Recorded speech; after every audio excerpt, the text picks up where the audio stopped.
And we're live, correct?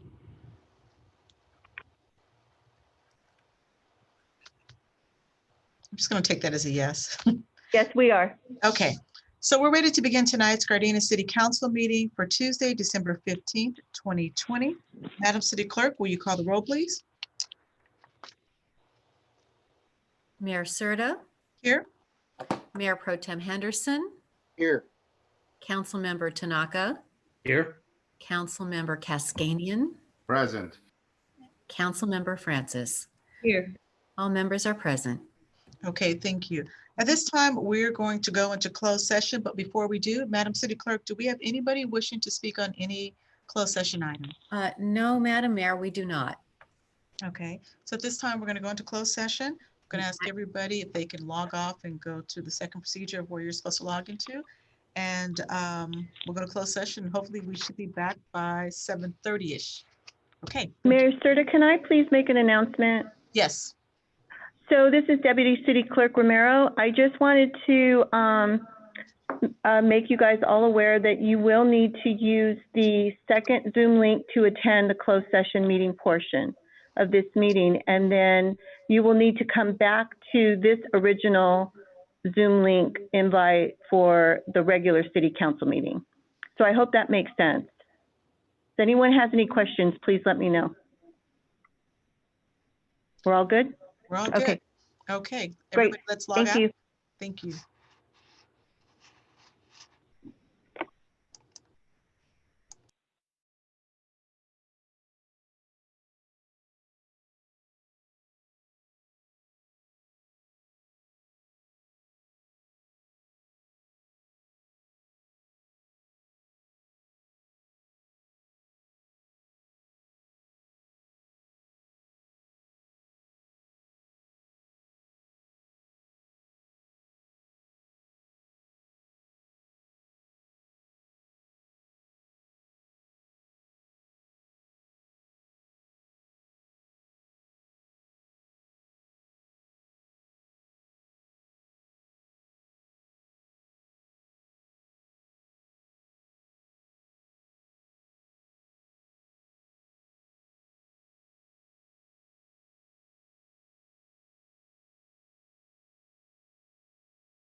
Ray, we need all that coffee for tonight. It's okay.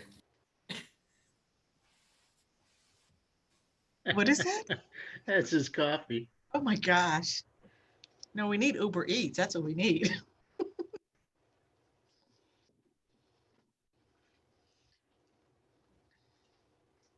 Well, Becky, let us know if we're live again or.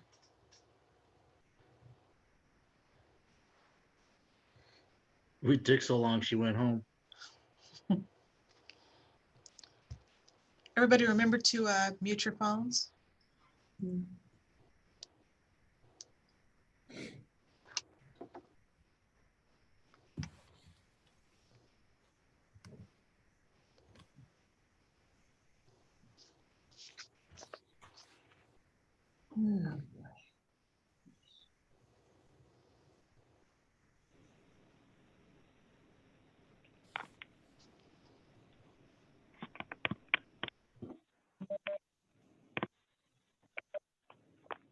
I just wanted to test it and see if you guys were able to hear me. Yes. Okay. We are ready. Okay. We have everyone here? Okay. In that case, let's go ahead and get started. Good evening, everyone. We're ready to begin tonight's Gardena City Council meeting for Tuesday, December 15th, 2020. Let me just read this before we go to roll call here. In order to minimize the spread of the COVID-19 virus, Governor Newsom has issued executive orders that temporarily suspends the requirements of the Brown Act. Please be advised that the council chambers are closed to the public and that some or all of the Gardena City Council members may attend this meeting telephonically. If you would like to participate in this meeting, you can participate via the following options. The first way is view the meeting live on Spectrum Channel 22 or online at youtube.com/City of Gardena. Second, you can participate before the meeting by emailing the Deputy City Clerk at bromero@cityofgardena.org by 5 p.m. on the day of the meeting and write public comments in the subject line. Comments will be read into the record up to the time limit of 3 minutes. The third way to participate is via Zoom webinar. Join the Zoom meeting via the internet or via phone conference. The direct URL is https://us0.web.zoom.us/j/896047900505. Or you can call in on the phone number at area code 669-900-9128, and the meeting ID number is 896-0479-0505. If you wish to speak live on a specific agenda item during the meeting, you may use the raise your hand feature during the item you wish to speak on. For non-agenda items, you will be allowed to speak during oral communication, and during a public hearing, you will be allowed to speak when the mayor opens a public hearing. Members of the public wishing to address the city council will be given 3 minutes to speak. The city of Gardena thanks you in advance for us taking all the precautions and preventing the spreading of the COVID-19 virus. So with that, Madam City Clerk, will you do the roll call, please? Mayor Serta, Yes, here. Mayor Pro Tem Henderson, Here. Councilmember Tanaka, Here. Councilmember Kaskanian, Present. Councilmember Francis. Here. All members are present. Okay. We just returned from closed session. Madam City Attorney, do we have anything to report from closed session? No, Madam Mayor, there was no reportable action taken tonight. Okay, we're going to begin tonight with the Pledge of Allegiance. Tonight we have Nairi and Nathaniel Bailey, who are students from 156th Street Elementary School. They're going to lead us in the Pledge of Allegiance, and following that, we will have our invocation. I'd like to ask Councilmember Tanaka if you'll lead us in that after the Pledge of Allegiance is done. Yes, ma'am. Okay, to Nairi and Nathaniel, you guys can go ahead and begin. Put your right, you gotta say it. Put your right hand on your heart. Ready, ready, ready, Ready? begin. Begin. I pledge Pledge allegiance allegiance to to the the flag flag of the of the United United States States of America and and to the republic for which it stands, nation and under under God, God, indivisible, with liberty and justice for all. Okay. If you guys can stay on the phone, we're going to have our invocation tonight. Councilmember Tanaka. Thank you, Madam Mayor. Let's pray. Father, we thank you so much for being a gracious and kind God. Father, we just pray for those that during the resurgence of COVID, we just pray for those that are hunkering down and staying quarantined. We pray for our first responders, our nurses, our essential workers, our doctors, all those, Father, that are out there fighting the fight for us in this pandemic. Father, we pray for our small businesses and our restaurants that they would be able to reinforce themselves and come back strong to continue their businesses. Father, we just thank you for all the things that you afford us. We thank you for the decisions that we as a council are able to make for our community to make it a better place, a wonderful place to come and live and work and play in. So, Father, with the season that's coming up, for your son and your sake of him, we pray. Amen.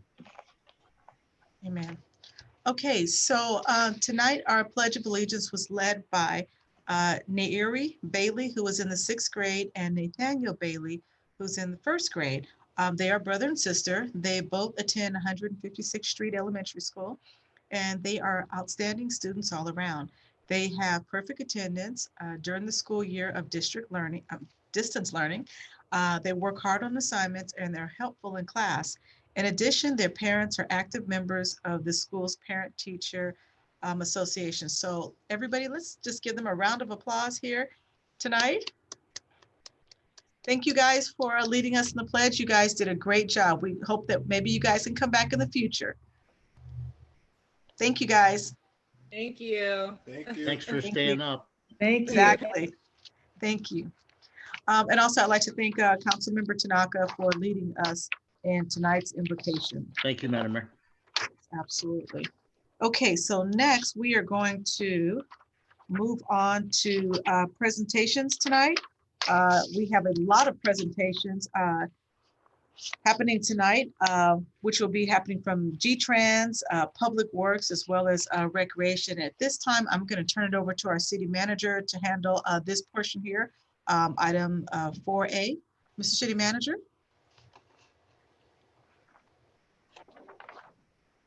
Thank you, Madam Mayor, members of the City Council. Thank you very much. We do have a number of presentations tonight. I'm just trying to get my binder organized here, sorry. What we have here are retirees, recent retirees from all different departments. So what I'm going to be doing is I'm going to go department by department. I'm going to be reading some biographies of our retirees, and then I'm going to ask department directors to say a few words on behalf of our retirees. First one we have is from the Transportation Department. Juan Guillen is a bus operator. Mr. Juan Guillen was a bus operator with the City of Gardena's G-Trans department for 22.4 years. During his time with G-Trans, he displayed a professional, helpful attitude and demonstrated safe driving. We thank him for his time with the city and wish him luck on his future endeavors. Mr. Crespo, would you like to say something about Juan? Hello, good afternoon, Mayor and Council. Yes, I mean, Mr. Juan gave us 22 hard years of service, dealing with the customers and being a safe driver. And he actually had a really good. He was very just charming and friendly with all his customers, and so he definitely will be missed. So we want to say thank you for his hard years of service. Thank you, Mr. Crespo. The next retiree we have from the Transportation Department is Judy Sutton, Administrative Management Analyst 1. Judy Sutton served with the City of Gardena for 20.6 years. She not only had various roles within the city's administrative department, but greatly helped the Transportation Department manage the maintenance division and vehicle maintenance records, payroll, and department Department's accounts payable. Outside of work, she enjoys time with her family, being part of the Elks, the Gardena Elks, and her community. We thank her for her time with the city.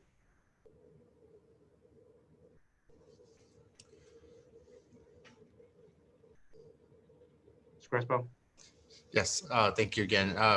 Judy definitely had a lot of historical knowledge here that she was able to share. She was a great asset to me as I first started my journey here at G-Trans. The fact that she worked in different departments just allowed her to have a well-rounded knowledge. But at the end, she decided to move on to the next part of her journey and enjoy retirement. So again, we want to just thank her for everything she did for the city. Thank you.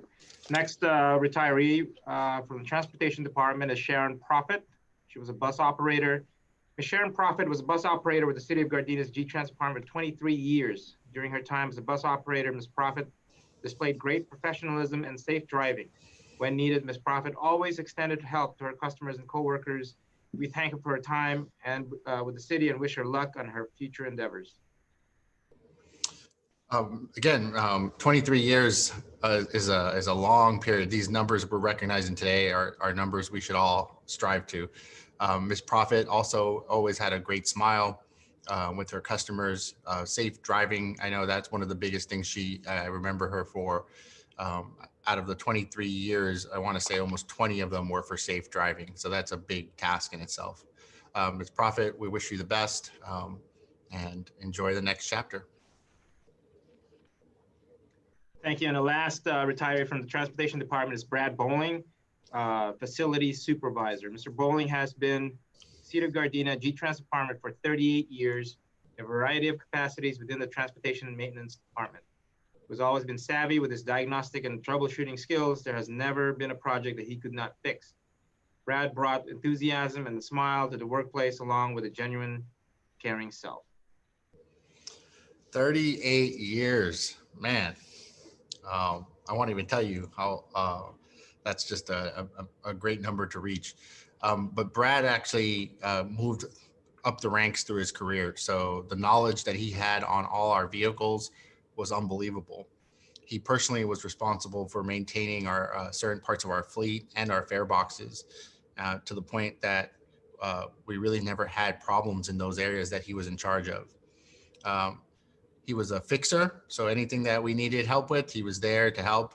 But also just like I mentioned, like Mr. Osorio mentioned, a genuine, kind, caring man. Combined, I just want to say, out of all 4 retirees, we're losing 104 years of combined service and experience. That's a lot of talent that is moving on. But again, we want to say thank you for all the years you've done, and best of luck with everything. Thank you, Mr. Crespo. Thank you. The next department that we have for our retiree is Recreation Human Services Department. And our retiree is Eleanor Klingenpeel, Certified Nursing Assistant.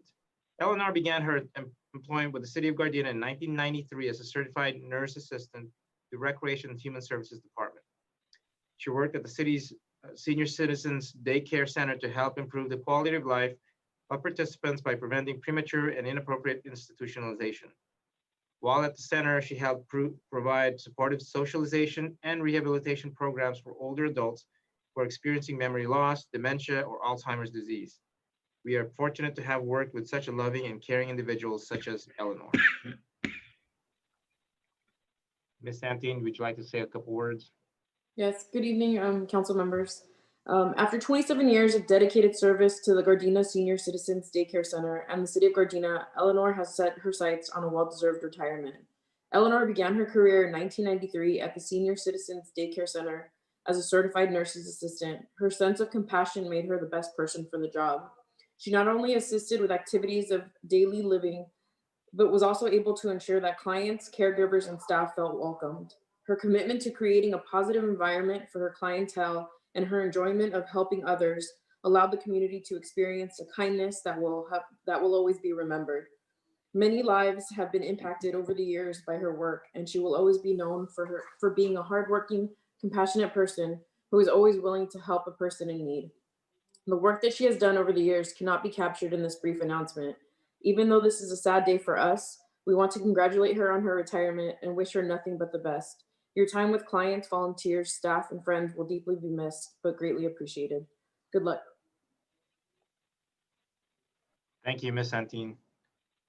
And the last department we have tonight for our retirees is from the Public Works Department.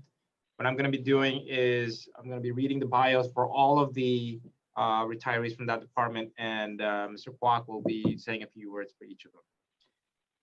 Our first retiree from the Public Works Department is Leilani Moore, Secretary. Leilani retired on July 15, 2020 after 20.6 years of service. She began her career with the City of Gardena City Manager's Office on November 22nd, 1999 as an intermediate clerk typist. She was then promoted to the Public Works Department as the Secretary on December 13, 2004. Leilani served as a liaison for the Gardena Beautification Committee and assisted with Gardena Beautiful Day activities for many years. She was a wealth of knowledge and history for the department and will always be remembered for the friendly and courteous customer service she has always provided to the community. Thank you, Leilani. Our next retiree is James Jimmy Garcia, maintenance painter. Jimmy retired on March 31st, 2020 after 34.3 years of service. He began his career as a custodian with the city in December 1985. He served as a lead worker on many occasions and was promoted to maintenance painter in November 1988. Aside from being a positive, optimistic, and reliable member of the Public Works team, he was best known for his position as lead singer for the ever-famous Public Works Band, who performed at many city functions over the years. Thank you, Jimmy, and good luck on your future endeavors. Next retiree is Barry Oya, Park Maintenance Worker 1. Barry retired on June 16, 2020 after 41.1 years of service. He began his career with the City of Gardena through the Comprehensive Employment Training Act, or CETA, program in June 1977 as part-time park maintenance worker. He was hired full-time in June 1979. Barry was always a hardworking, dedicated member of the Public Works team who always went out of his way to help others. He had perfect attendance for most of his career and always came to work with a positive attitude. Thank you very much, Barry. Next retiree is Charles Moore, senior maintenance worker. Charles will be retiring on December 26, 2020 after 37 years of service. He began his career with the City of Gardena as a custodian on November 14, 1983. He was promoted to building maintenance worker in July 1987 and was reclassified to senior maintenance worker in October 2005. His job title was later changed to senior building maintenance worker. He served as lead worker on many occasions. Charles also was a versatile, reliable member of the team with excellent attendance. He was a wealth of knowledge and experience, always there to assist when you called for service. Thank you, Charles, for all the years of service. And last but not least, Miguel Vasquez, heavy equipment operator. Miguel will be retiring on December 28, 2020 after 32 years of service. He began his career with the City of Gardena as home improvement helper in November of 1987.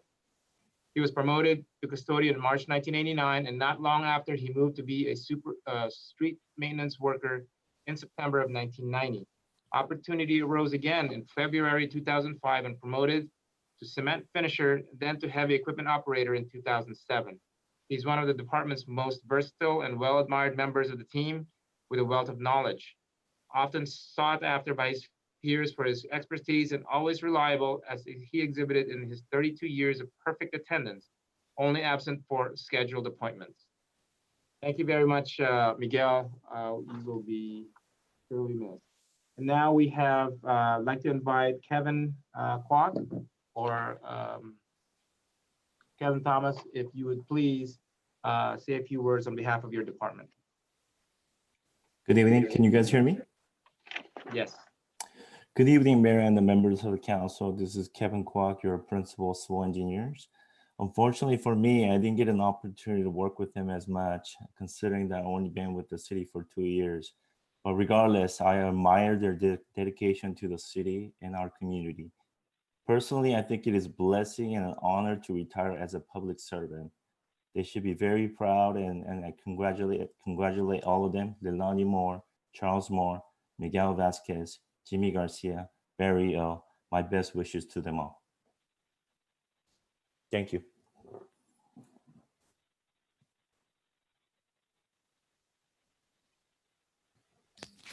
Unmute. All right, I was muted. Madam Mayor, that concludes our presentations for our retirees tonight. Okay. Well, for the entire council, I'd like to just congratulate everybody on their recognition of their years of service to the city of Gardena. And I was just adding up the numbers here. I know it was mentioned with G-Trans, it was like 104 years worth of experience, but all the numbers together add up to close to 300 years of experience of all these people who've worked for our city. So I just want to give you guys a special thank you for myself and the entire council. And let's just please give them a round of applause, whether they can hear us or not. Maybe we want to unmute or or something. I think this is amazing. So hopefully everybody has a happy and wonderful retirement. And you guys are the lucky ones because now every day is Saturday for you. So yeah. Okay, so we're going to move on here to section 4A2. Which is the certification of the November 3rd, 2020 general election. It's going to be presented by our city clerk, Ms. Mina Semenza. Mina? Thank you, Mayor. Mayor Serta and council members, it's my honor to present to you the official certificate of the canvass of the election returns, which you will see on the screen, from the presidential general election of November 3rd, 2020, by Dean Logan, Registrar Recorder, County Clerk of Los Angeles. It details our elected federal, state, and local officials and ballot measures that were certified on November 30th, 2020. Slide 2, or actually, I'm sorry, this slide. The total ballots cast in the County of Los Angeles are as follows. Vote at polls, ballots cast, 913,765.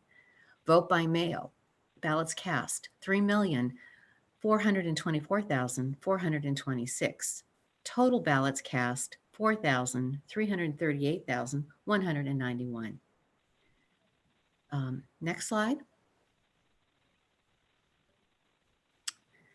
This next slide is an infographic which describes our votes by the numbers in contrast to the last presidential election specific to the city of Gardena. Considering the nature of this historic election at a time of national crisis, we experienced an increase in the overall percentage of voters in 2020 versus 2016. We had an extraordinary voter turnout in a pandemic. The amazing voter turnout was enhanced by the new way of voting, with the expansion of voting options, including vote by mail boxes, early voting, online registration, and online ballot requests. So as you look at this, I would like to point out that registered voters in this election increased by 4,136. Total ballots cast increased by 5,395. The percentage of votes cast also increased by 7.53%. And you'll see the total of votes were cast at 71.5%. But as you look and you compare, there's an increase of 7.53. Votes at the polls, ballots cast, those decreased by 7,807. And lastly, the vote by mail ballots cast increased by 13,204. So I think we had a very good voter turnout in Gardena. By all measures, in our great American history, the election of 2020 was truly historic. Having a safe, secure, and accessible election in our community was no easy feat, but the city of Gardena prevailed. Despite being at a time of crisis with the COVID pandemic, we successfully partnered with the County of Los Angeles. And under my leadership, we advocated and secured 3 vote centers, 2 at Raleigh Park and 1 at Nakaoka Community Center, and 2 vote by mail boxes at each city facility, which were open 24/7, allowing our residents the ability to cast their votes as early as October 5th. Our tailored Get Out the Vote campaign included social media outreach, with the hashtag Gardena Votes, weekly informational public service announcements, printed flyers, updated voting information on our Gardena webpage, and we also used Gardena Direct. Our city clerk's team worked tirelessly to get out the vote, handle large volumes of calls from residents with voting questions and concerns, as well as monitor 3 vote centers. Our team successfully helped residents, ensured smooth operations, and handled unexpected challenges. I'm pleased to report that our Gardena voting centers and ballot boxes ran very smoothly with no major incidents. There was an exemplary collaboration between the county, our vote centers, the Gardena Police Department, and the City Clerk's Department. In fact, voting centers had a direct line of communication with the police department on a daily basis. I'd like to thank Deputy City Clerk Becky Romero and City Clerk staff Ana Corte and Georgina Placido, as well as Chief Safel and Lieutenant Thompson for all their hard work. And this concludes my report. Thank you. Okay, thank you. Does anyone have any questions for our city clerk? No? Okay. Madam City Clerk, thank you very much for the very detail-oriented report there. Very good. My pleasure. Okay, let's move on. The next portion is item number 4C under appointments. There was, actually, let me turn this over to Clint for a second here. I'll let you go ahead and read this, how it came about, appointment of a new alternate for 2 committees. Mayor, sir, the members of the City Council, agenda item 8C1 is for the appointment. 4C1. 4C1. For the appointments, sorry. 4C1 is the appointment of new alternates, the following outside city committees. A, County of LA Sanitation District number 5, and B, South Bay City's Council of Governments. Okay. Councilwoman Paletti Francis is requesting to be removed as alternate for the following outside committees: County of LA Sanitation District number 5 and South Bay City's Council of Governments. Staff respectfully requests the City Council discuss new alternates to the County of LA Sanitation District number 5 and the South Bay City's Council of Governments committees. A list of proposed council delegate and alternate assignments to outside city committees is provided for council's consideration. We have no financial impact on this item. What's required is to approve council assignments outside of city committees. Okay, thank you. So at this time, these are just for the alternate position here. The first one being the County of Los Angeles Sanitation District number 5 meeting. So this would just be for an alternate. Those meetings happen every 3rd Wednesday at 1:30 p.m. Is anybody available to be an alternate for that? And that will be actually my alternate because I usually attend those meetings, but just as a backup. No? Okay. Madam Mayor, I can give it a shot. Okay. And with all of these positions, just like Councilwoman Francis, if it's something that conflicts with work or something like that, we can always bring it back to the council and see if somebody else can, step in like that. I mean, that's a good thing about a council. We're always that flexible. So right. So it's 3rd Wednesday at 1, every 3rd Wednesday at 1. Wednesday at 1:30 if I can't make it. If you can't make it, gotcha. If I can't make it. Councilwoman Francis, you wanted to say something? Yes. I don't take the request lightly. I'm not able to keep the commitment of making those meetings in the event something should happen or you're unable to make those meetings as an alternate because I'm on Zoom in the classroom, usually during those hours that they're meeting. And there's just no way I could have made those meetings. So rather than continue to miss them or not be available, I would rather resign from the positions. Because once I make a commitment, I'm all in. Okay. And we understand, and thank you for letting us know ahead of time. And like I said, that's great flexibility about somebody else, filling in for now. So, and so Mark, you're interested in that? Yeah, I'll take it. Mayor Pro Tem, okay. Now the second one is an alternate for South Bay City's Council of Governments. That would be a backup for Councilmember Tanaka, correct? Yes, ma'am. Okay, when are your meetings? There's a steering committee meeting that's every 2nd Monday of the month, and that's at noon. And then there's the actual South Bay board meeting, and that's every third Thursday at 6 p.m. And the alternate, if you're unable to make it, would have to be able to attend both meetings, the steering and the board meeting? No, it's because they're so separated, I'm usually at all of them. But unless something actually came up, it would be one or the other. It wouldn't have to be both. Okay, just as an alternate. Yes. Is anybody available to be an alternate for that? Okay, Councilmember Cascanian? I think Art said he would be. I would be interested, but if it's gonna be the one at the 6 p.m., but Monday noon, it will be a conflict with the, with my business, so. Yeah, it's because it's a Zoom deal, and that one's actually more important than the actual board meeting because the steering committee meeting actually sets the agenda for the board meeting. And remember, this is just an alternate. I mean, Right. if And I'm Councilmember usually at Tanaka all of votes, them. Yeah.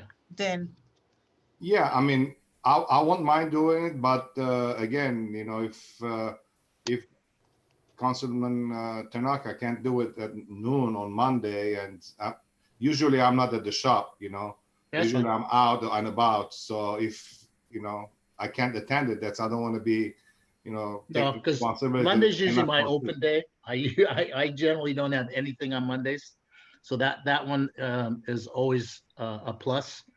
It's the Thursday 6 p.m. Sometimes something will come up. In fact, I think it's only happened once this year where I couldn't make the 6 o'clock Thursday. And But I I'm have not usually at all of them. at 6. I was having difficulty juggling that hour as well. So So Yeah. don't worry about Mondays. Thursday's probably the only one I really would need you. I'll take it. okay. Thank you, thank you. Okay, so right now, I believe we need to make a motion for this. Is that correct? Okay, so I'm going to make the motion that we make Mayor Pro Tem Henderson the alternate for the County of Los Angeles Sanitation District Number 5, alternate member, and also for the South Bay Cities Council of Governments, we make the alternate council member Cascanian for that. So I'm going to make the motion for it. Can I get a second? I'll second. Okay. Okay. Madam City Clerk, there was a motion made by myself and a second by Councilmember Tanaka. Will you call the roll, please?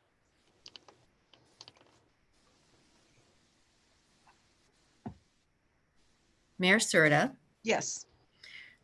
Councilmember Tanaka, Yes.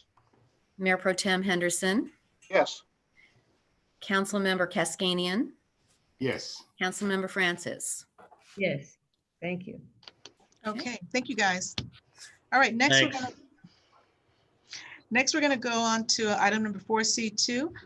Does any member of the council have any appointments to be made to any commissions, committees, councils, or boards at this time? If not, let's move on to our consent calendar. Before I ask for a motion for the consent calendar, Madam City Clerk, does anyone from the public wish to speak on any of our consent items? No, Madam Mayor. Okay, so tonight we are going to make a motion to approve the consent calendar with the exception of items number 5B2, which is the Planning and Environmental Quality Commission meeting for October 20th, 2020, November 17th, 2020, December 1st, 2020. On those items, we're only going to receive and file.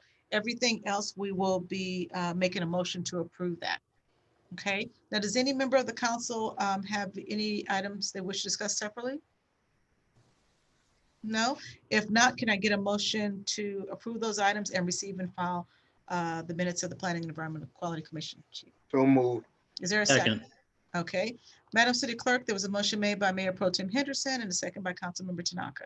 Will you call the roll, please? Mayor Pro Tem Henderson, Yes. Councilmember Tanaka, Yes. Councilmember Cascanian, Yes. Councilmember Francis, Yes, Mayor Serta. Yes. Okay, next up is item number 7A1. This is under the Planning and Environmental Quality Commission action sheet. for the meeting that was November 17, 2020.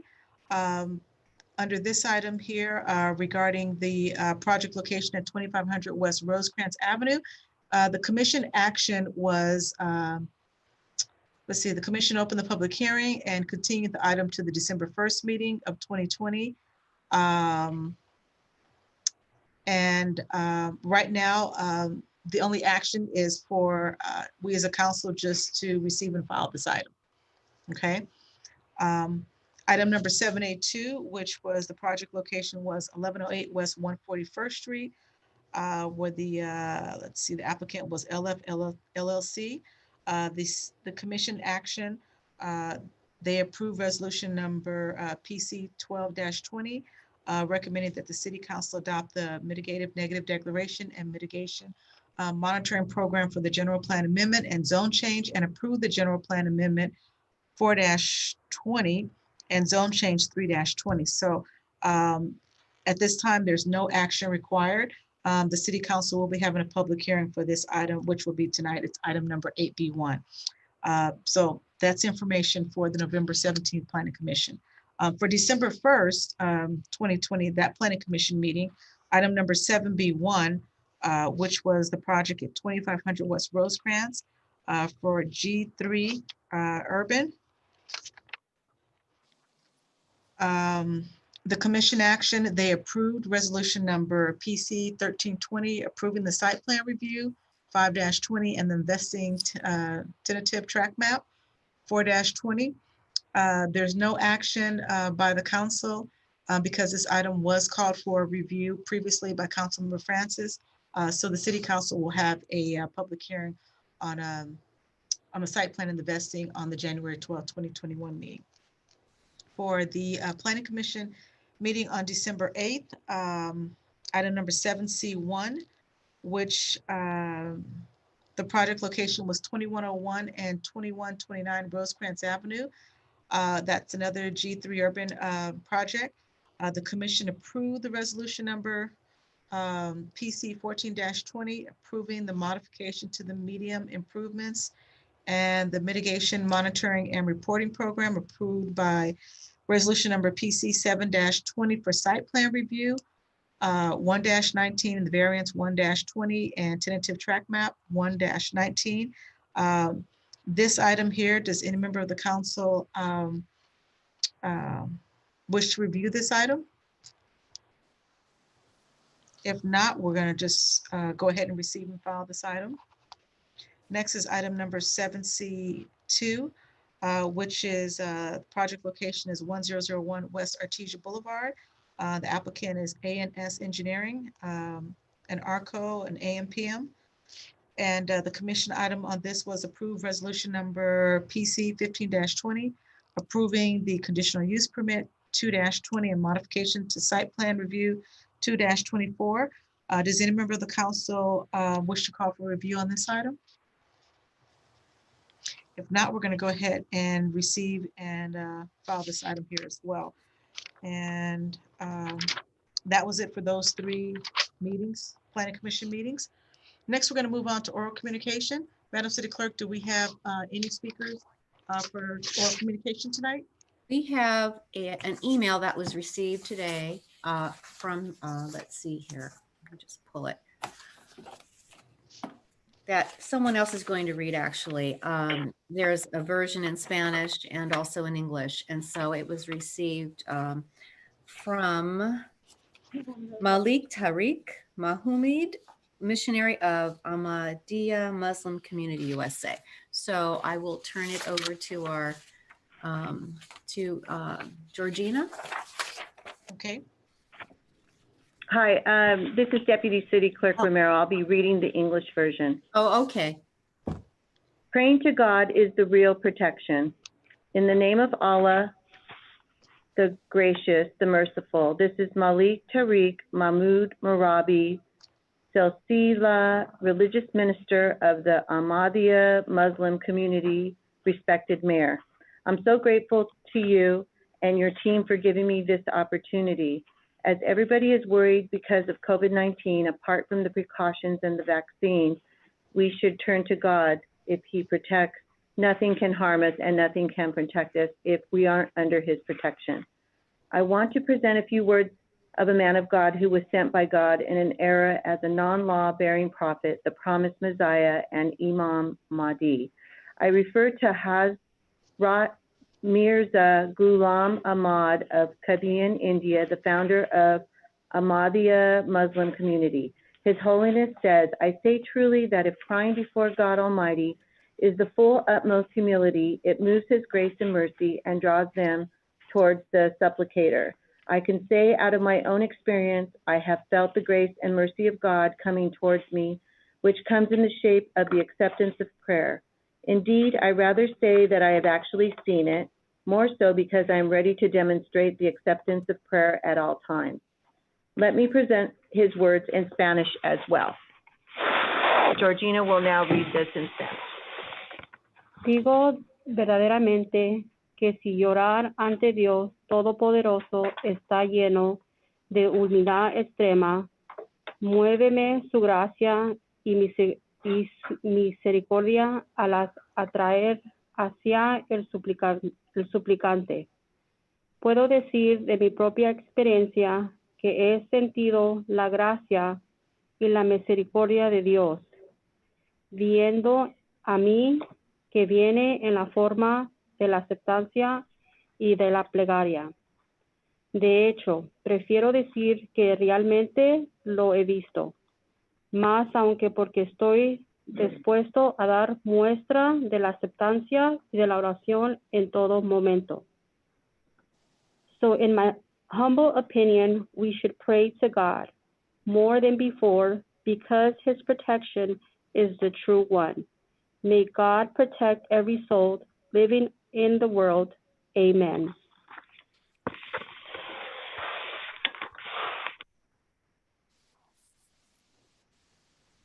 Is that it? I believe Yes, so. that's it. Okay. And Madam Mayor, we don't have any other, anyone else that wishes to speak. I see no other hands up. Okay, thank you very much. Next, we're going to move on to departmental items. Item number 8B1. Mr. City Manager.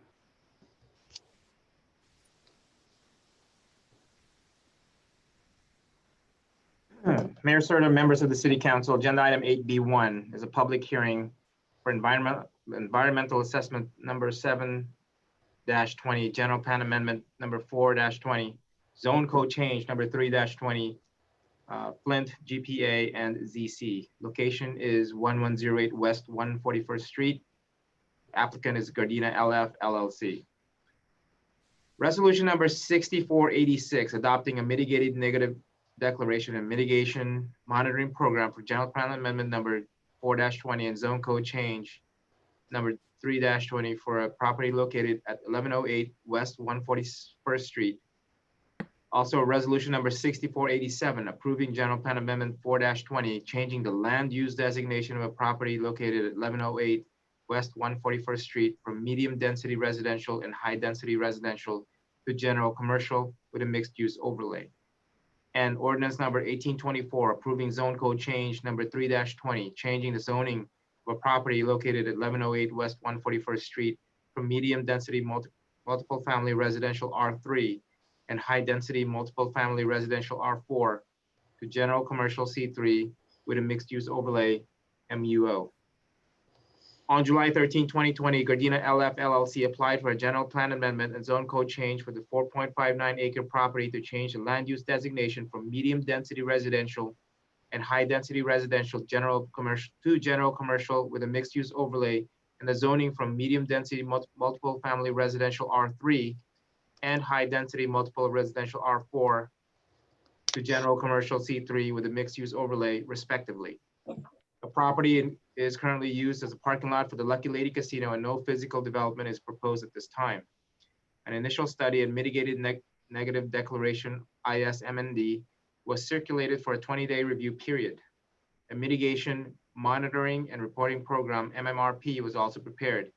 On November 17, 2020, the Planning Commission held a public hearing and adopted resolution number PC 12-20, recommending that the City Council adopt the MND and MMRP and approve the general plan amendment and zone change. As an additional note, the city is concurrently processing a request from Malia Homes to rezone a property from commercial to residential for development of 84 homes. Similarly, the Olson Company is proposed to upzone a residential property to R4 in order to develop 50 units. The proposed project is contingent upon the concurrent change in land use so that there will be no net loss of residential capacity. The change in general plan zoning for the Malia and Olson Company projects will more than compensate for the potential units that could be built on the subject site. There is no financial impact. What's required tonight is conduct a public hearing, receive testimony from the public, approve resolution number 6486 and 6487, and introduce ordinance number 1824. I believe we have a presentation. Yes, good evening. Can you hear me? Yes. Yes. Good evening, Honorable Mayor Serta, members of the City Council. My name is John Signo, Senior Planner for the City of Gardena. The item before you tonight is a general plan amendment and zone change for the 5.59 acre property located at 1108 West 141st Street. The current use of the property is a parking lot for the Lucky Lady Casino. This is again located on Rosecrans Avenue. Currently, there's no proposed use or no proposed project at this time. The request is just really to change the general plan amendment and changing the land use designation from medium density residential and high density residential to general commercial with mixed use overlay. And then the zone change from residential to C3 with the mixed use overlay. It also requires approval or adoption of a mitigated negative declaration and a mitigation monitoring and reporting program. The site in question is located at that 4.9 acre property shown there on the map. You can see the Normandy Casino is located to the east. So this project site is really just parking for the Normandy Casino. Just to give you an oversight of the vicinity, you have a church building to the north and residential to the further north. You have the KB Homes development, which is currently under construction. They actually have some of the model homes open or constructed now on the eastern portion. The Normandy Casino, again, to the east. To the south, you have the Strawberry Square Shopping Center and some other commercial uses, including a care facility. To the southwest, you have some residential properties, multiple family residential. To the west, you have some apartment buildings. And to the northwest, you have some single family homes. This photo shows a view of the subject property from Rosecrans Avenue, looking towards the entrance. And again, I do want to stress that there is no development currently proposed. This is really just to change the general plan and land use designation and the zone change. The site is still going to remain a parking lot, but for the environmental purposes, the mitigated negative declaration looked at the worst case scenario, which was development of a hotel site on this. There is no proposed project right now, but in the future, if development does move forward, it will have to go through the proper entitlement process. So what we're looking at is we're looking to change the general plan land use designation. On the left-hand side, you see that the property has in brown is high residential. The orange represents medium residential. And you'll be looking to change that to the right-hand side where you have the red represents general commercial and the cross-hatching represents the mixed use overlay. Similarly, the zoning will be changed from R3 and R4. The R3 is shown in the orange, R4 in the brown, and that will be changing to the right-hand side, which shows red, representing C3, general commercial, and the cross-hatching, which represents the mixed-use overlay. As our city manager mentioned, there is no net loss finding in the report. Out of the 4.59 acres, about 2.0 acres is being offered for sale in the R4 zone. If we look at the development of the property the way it is now for residential, the R3 zone allows a density of up to 17 dwelling units per acre, and the R4 zone allows up to 30 dwelling units per acre. In looking at the 5 most recent applications in those zones that allow this density, we found that the most densest being 24.7 dwelling units per acre. Averaging was about 21.62 dwelling units per acre. So based on these figures, the 2.8 acres that are being offered for sale would yield about 50 dwelling units. If all 4.59 acres were developed for residential, which is not possible because the casino still needs an area for parking, the property could be developed for 108 dwelling units. Essentially what the city is doing with this no net loss finding is that city is swapping land so there's no net loss of housing. And as mentioned earlier, the Planning Commission on October 20th recommended approval to the City Council of the Melia Evergreen Residential Project, which is for 84 dwelling units, and the Olson Company project, which is for 50 dwelling units. On November 10th, the City Council approved the general plan amendment and introduced the zone change for both these projects. And earlier tonight, you approved the zone changes for both these projects through the consent calendar. The Melia Evergreen Residential Project would more than make up for the loss of residential development that could have been developed on the 2.0 portion of the project site.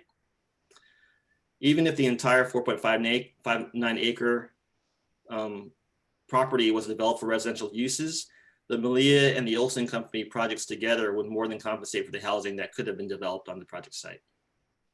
So basically, we're taking a residential property and we're converting it to commercial, but we're also taking other land and we're building housing on it to compensate. So there's no net loss. In terms of seeking compliance, we do have our representative from De Novo here if you have any further questions on that. But we did prepare an environmental initial study and mitigated negative declaration and a mitigation monitoring and reporting program. For the purposes of CEQA, the MND again assumed the development of a hotel and fast food restaurants as a worst case scenario. And the MND was circulated and available for review from October 12th to November 2nd, 20-day review period. The initial study and mitigated negative declaration determined that there were potentially significant impacts with regards to biological resources, geology and soils, greenhouse gas emissions, and transportation. There are mitigation measures included in the mitigation monitoring and reporting program that will mitigate impacts to below a level of significance. In regards to CEQA compliance, we also did consultation, or we had notices sent out to Native American groups in the area pursuant to SB 18 and AB 52. The only one that responded was the Gabrielino Band of Mission Indians, Keach Nation. And after explaining to them that there was no specific development being proposed at this time, they had indicated that consultation was not needed. And we did not receive any further requests from any other Native American tribes. We did notice a public hearing. It was advertised in the Gardena Valley News on December 3rd, 2020. We didn't receive any correspondences. We also sent email notifications as a courtesy to a few folks that had interest in the Planning Commission meeting, but we received no responses from them as well. And with that, staff's recommendation is to open the public hearing, receive testimony from the public, and adopt the resolution that adopts the mitigated negative declaration and the MMRP, and also adopt resolution 6487 approving the general plan amendment. And we also recommend that you introduce ordinance number 1823 approving the zone change, changing the zone from R3 and R4 residential to C3 general commercial with a mixed use overlay. That concludes staff's presentation. Okay. Mr. City Manager, do you have anything else to add before I open the public hearing? I do not, Madam Mayor. Okay, so at this time, we are opening the public hearing. And Madam City Clerk, do we have anybody from the public wishing to speak on this item?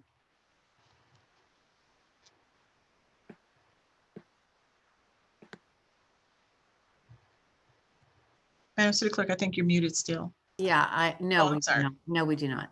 Okay. Does any member of the council have any questions or comments at this time? Yes, Madam Mayor, Mayor Pro Tem Henderson. Go ahead. The slide that stated worst case scenario, hotel and fast food, that's meaning that's the worst potential type of project that could come, but that would be something that we welcome as far as a hotel. I'm not sure if I understood that correctly. Councilmember Henderson, this is Assistant City Attorney Lisa Kranitz. If I can answer that. Worst case scenario may not have been the best terminology we could have used. It's actually the most likely scenario we felt was possible for development, given one, that there's an economic incentive agreement on the property where the city was once looking to have a hotel developed on that site. And also the Flint Corporation had marketed this property for sale, 2.0 acres of it.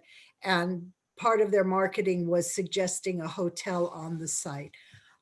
So therefore, we looked at a hotel, but also thought that there was room to put a restaurant. You know, we looked what would be built in conjunction with a hotel, what would be likely next to a hotel. And as you know, there's usually some sort of coffee shop adjacent to a hotel. So that's how we came up with what development to be looked at based on most likely scenario. Okay, thank you. I have a quick comment actually, and it's the same slide that Mayor Pro Tem was speaking of.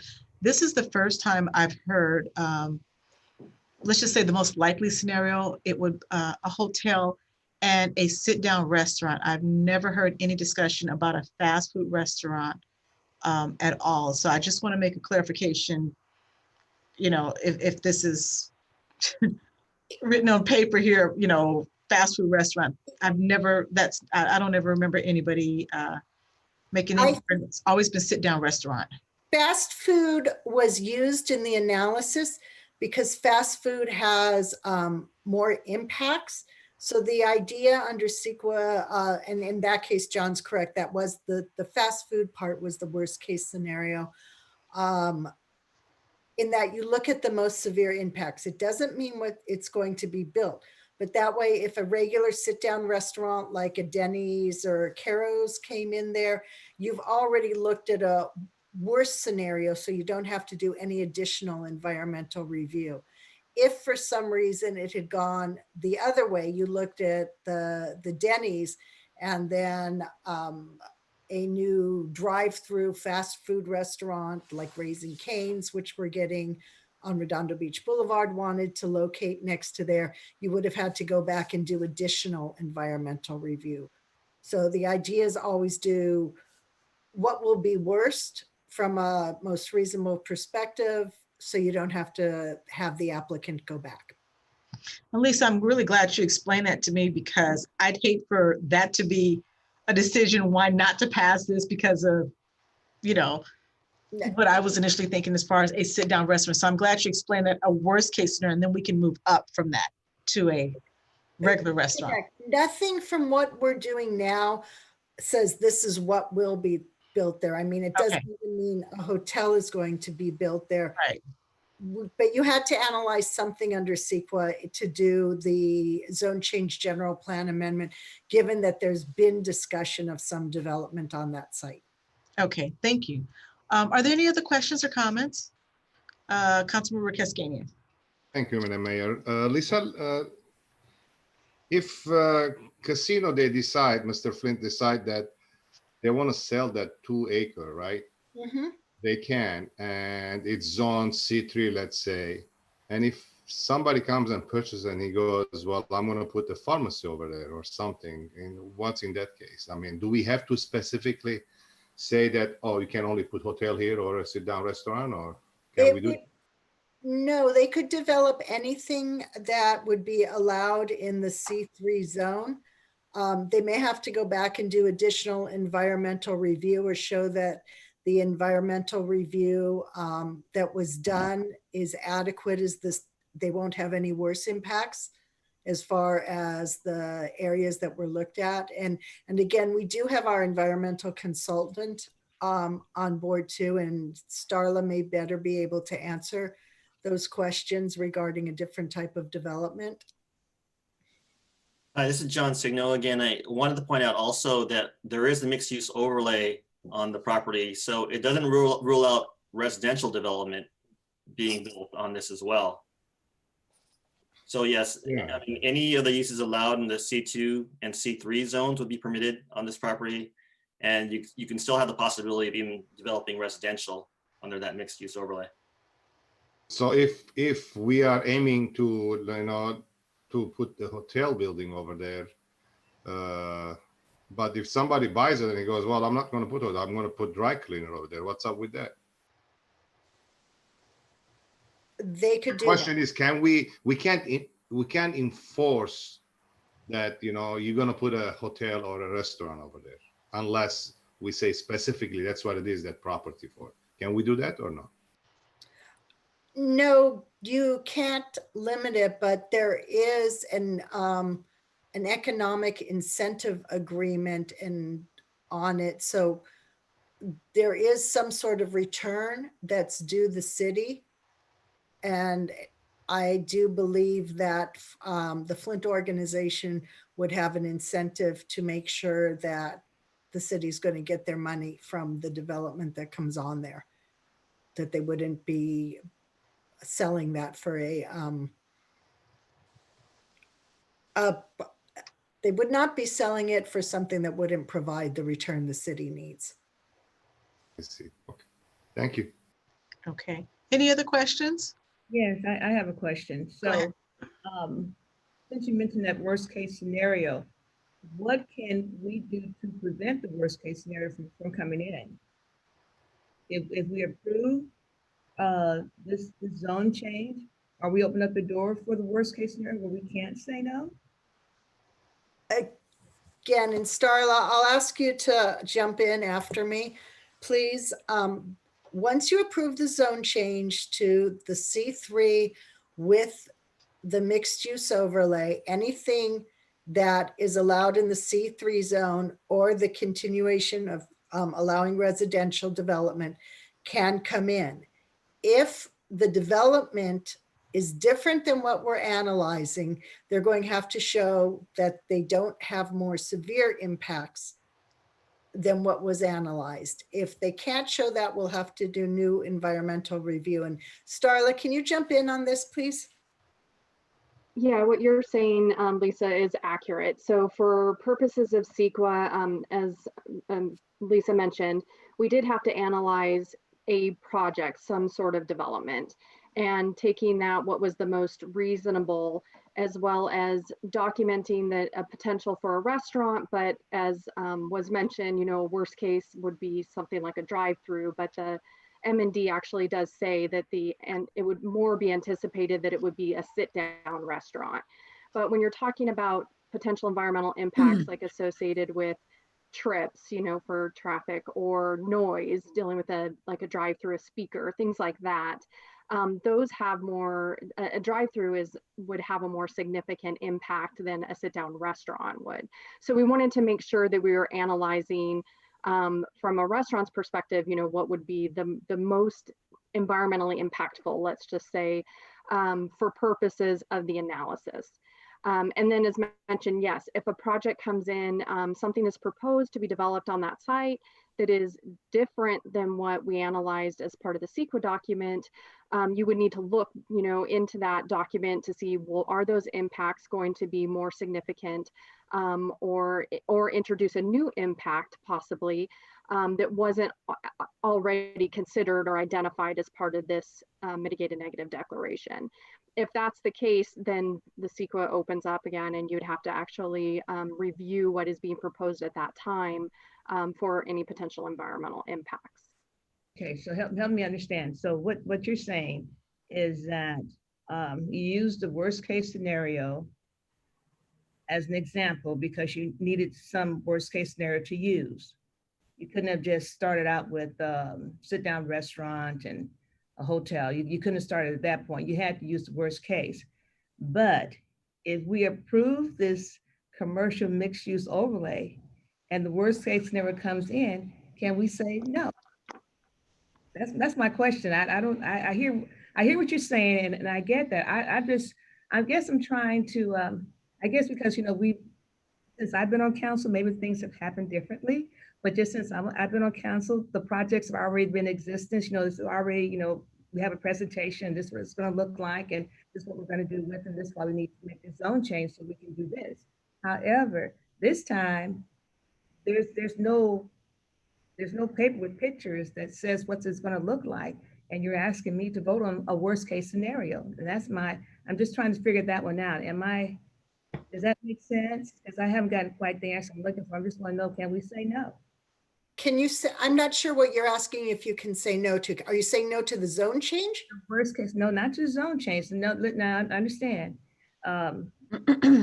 If we, by approving this, and am I being confusing, or help me if I'm being confused, because all I want to know is, I don't want to say yes to something now and then 6 months from now I say, oh yeah, no, you can't say no to this worst case scenario project that's going to have all these high impact and noise and extra traffic and blocking the streets. No, you can't say no to that because you already approved it.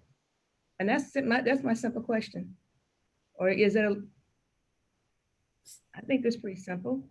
I just want to say yes to something. For example, if your son came and says, Mom, can I use the car? And you say, yeah, you can use the car. And 6 months from now, he says, Mom, I want to use the car and I want to drive my friends to Las Vegas, and we're going to roll around and gamble and everything. And no, I don't, my driver's license, it's going to be kind of risky, but we still want to do it. And you said, well, no, Mom, remember you said yes already?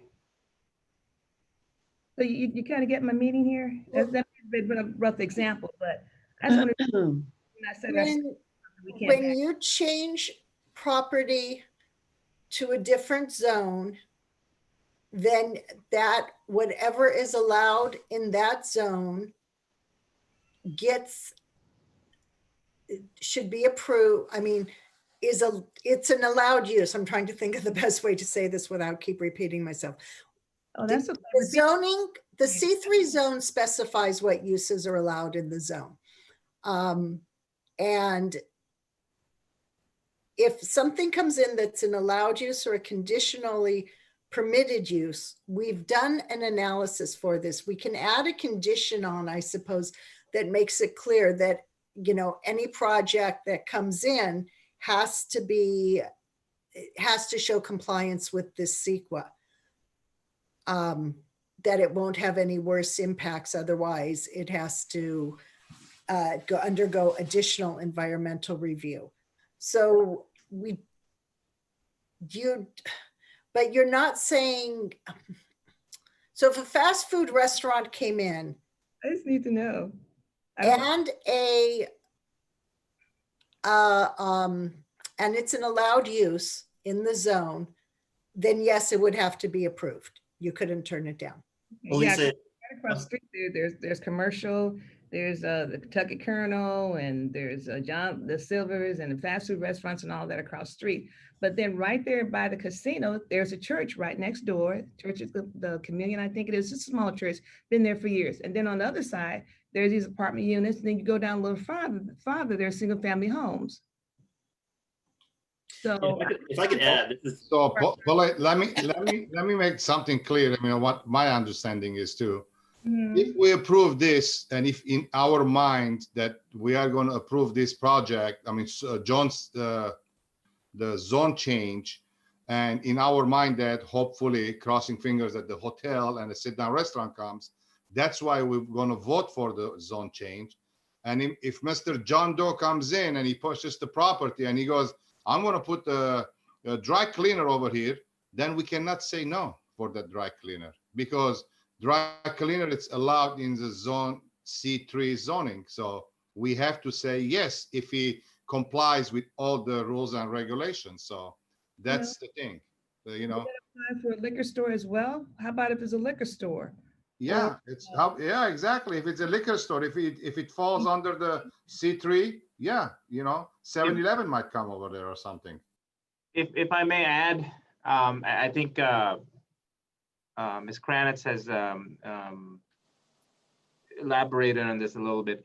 The Larry Flint firm has an existing economic assistance agreement with the city, wherein they would have to be in their best interest, be selective of the potential buyer or buyers for their property in such a way that they will make sure that the likely scenario is that a hotel is built there. Because other than, you know, a hotel being built there, the economic assistance agreement would cease to exist. So yes, can anyone come in and purchase a property such as a liquor store and whatnot? Yes, but it would not be in the best interest of Larry Flint's firm to do that. And so in essence, they would be very, very selective. And I know this for a fact that they would be very, very selective in choosing the right buyer for that property.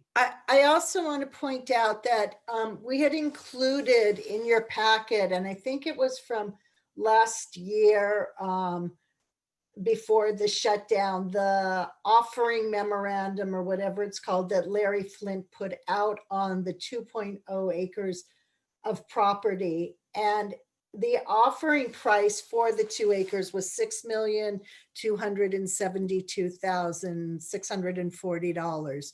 You're going to need something other than a 7-Eleven liquor store, simply a fast food drive-through restaurant to buy at that price to make it profitable for them. So as city manager said, it's all tied back in with the economic incentive agreement, what Flint's looking at for a return on the property as to what will be built there.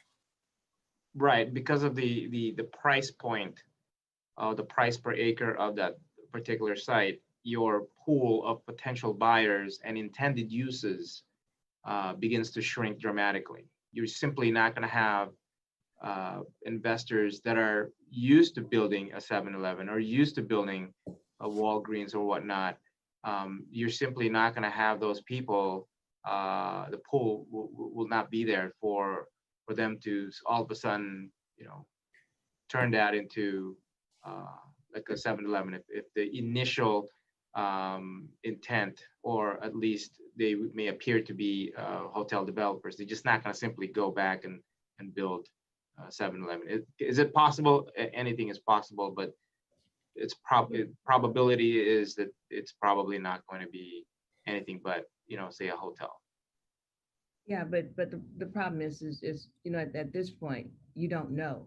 This is based on what you know you've been told, how this agreement, all of that's going. And I don't want to belabor the point, so everybody's starting to squirm and wiggle on this one. But I'm just trying to make sure that, you know, we're protecting our best interests as well. The owner of the property, he certainly clearly is looking out for what's going to work best for him, and he always has and always will. I'm just trying to make sure that we do what's going to work out best for us as a city, as our city. That's all. Mm-hmm. So yes, go ahead. Can I be the devil's advocate here? Sure. Okay, so we're talking about the possibility of a hotel and a restaurant and everything, but the way that the state attorney general is treating our card rooms, the way that they are punishing us and closing our card rooms down and limiting how much we can do business-wise, and the Indian nations are wide open, so people are going there.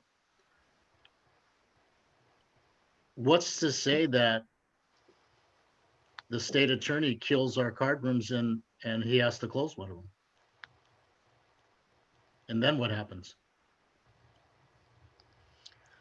So Rodney, let me just interject this in here. That's always a possibility, you know, with any of these businesses, just like what COVID's doing right now. But I think in moving forward, we got to remember that SoFi Stadium is coming in and we really need to get hotels in. So let's just say the casino business is not doing well, it would probably even be to Mr. Flint's advantage to put a hotel there still, because we have that SoFi Stadium right down the street. And, you know, people are going to still need somewhere to stay, you know, if they're coming in for games and so on. So, I'm still hoping on this hotel because, like I said, there's a economic incentive agreement for that. So it's to his advantage. So, you know, that's still a positive, even if for some reason, you know, the hotel, for whatever reason, the revenues aren't there. Right. Well, I mean, I was an advocate for the hotel back when we discussed this. Yeah. And so, you know, I am. Hope you still are. I'm hoping that the hotel still goes up. Right. Because that was a great idea. Right. Yeah, that's why, Madam Mayor, my question was that can we just specifically zone that property over there that, you know, hotel will come over there instead of anything else? That's why my question was that can we specifically say, no, it's zoned for hotel only or lodging or whatever it comes in that thing. So I don't know that we can do that. Lisa? You would have to create a special zone, like a hotel overlay zone over the R4 property. So we'd have to go back and draft a new zoning ordinance to do that. That would cut out the ancillary use of if somebody wanted to put a coffee shop or something next door to it. I mean, it is possible, I assume, to put that kind of use over it, and then we'd leave the underlying R4 zoning, which is essentially the same as putting the mixed use overlay over the C3 zoning. So somebody still have the ability to develop residential if somebody came in with that type of project. But obviously to date, no one made Mr. Flint an offer for a residential development that was satisfactory to him. Or I'm sure, as Councilwoman Francis said, Flint is for Flint. And if he had a great deal for residential development, we'd probably have seen a residential property development come in there. And I don't fault him for that. I mean, he's a good No, business, as he should be. I just want to make sure that that we're not because like I said, to me, it's kind of like we're putting the cart before the horse this time. Normally it's the other way around. We got the project and then we vote. And this time we don't have a project. At least we talked about it last year. And I remember that, or earlier part of this year. I remember having that conversation. And the reason we're doing it the way we're doing it now without an actual project on site is because of the state law that says that you have to rezone concurrently.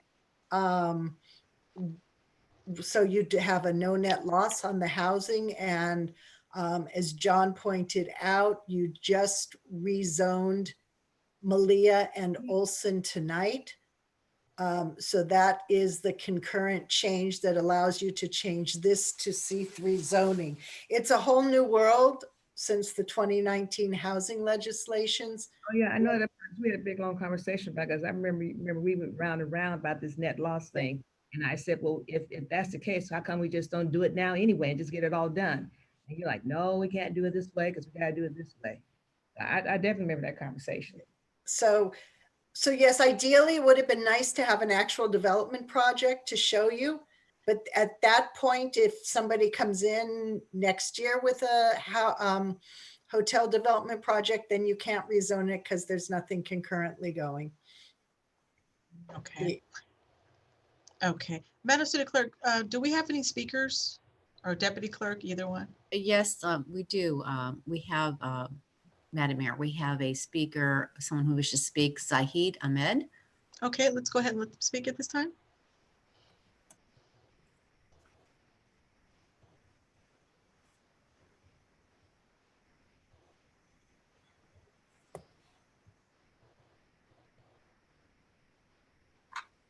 Is our speaker on, Ms. Zahid? Zahid? We are just putting up the timer. Okay, thank you. Give us just a moment, please. Thank you.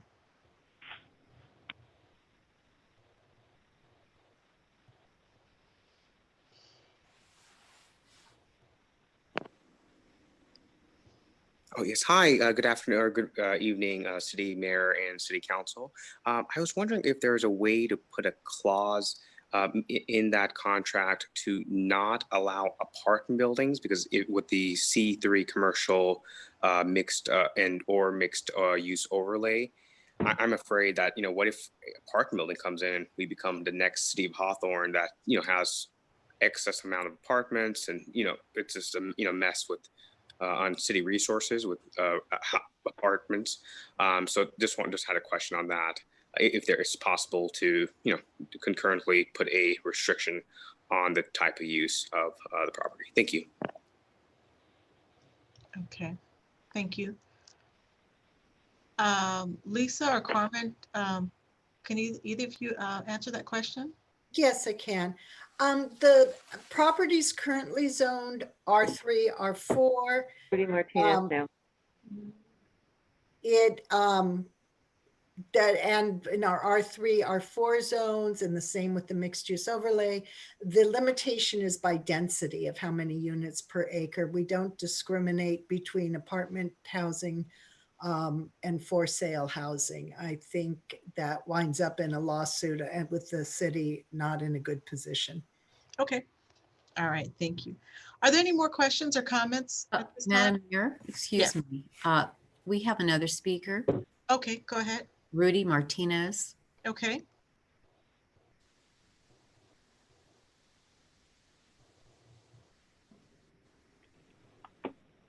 Let's go to participants.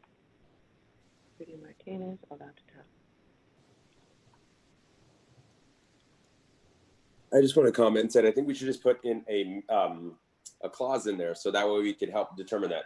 I know we're referencing like a 7-Eleven. 7-Elevens can clear anywhere from $500,000 $1 million annually, depending on location. That's kind of a good high transit location too. So I know we scoff at $6 million, but over time that's going to make some money. So I think there's some general concerns. So I definitely agree with Councilmember Francis. Great job. Thank you for standing up and getting a point.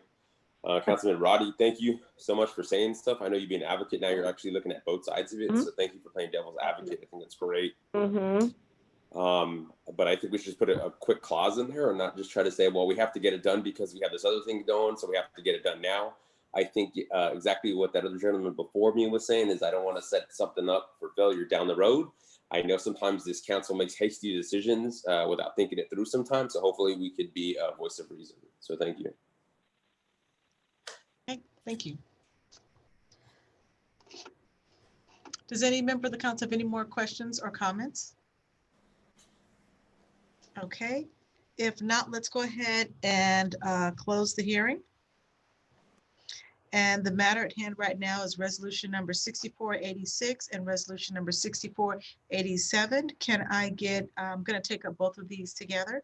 Can I get a motion to approve both resolutions? So moved. Okay, is there a second? Second. Okay. Madam City Clerk, there was a motion made by Councilmember Tanaka and a second by Mayor Pro Tem Henderson. Will you call the roll, please? Councilmember Tanaka. Yes. Mayor Pro Tem Henderson. Yes. Councilmember Cascanian. Yes. Councilmember Francis. Yes. Mayor Serta. Yes. And next I need somebody to introduce ordinance number 1824. Who would like to introduce that? Go ahead, I'll do that. I'm sorry, was that Cascanian? Yeah. Okay. All right, Madam City Clerk, just for record purposes, ordinance number 1824 will be introduced by Councilmember Cascanian. Noted. Thank you. Okay, next up is item number 8B2, Mr. City Manager. Mayor Serta, members of the City Council. Agenda item 8B2, it's a public hearing.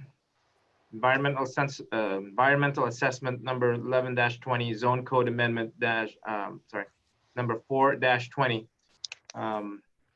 Applicant is the city. Ordinance number 1821, adding chapter 18.57 to the Gardena Municipal Code, allowing low barrier navigation centers in the mixed use overlay and commercial residential zones as a permitted use as required by state law. A low barrier navigation center assists homeless individuals by removing barriers to finding temporary housing. The ordinance is exempt from CEQA.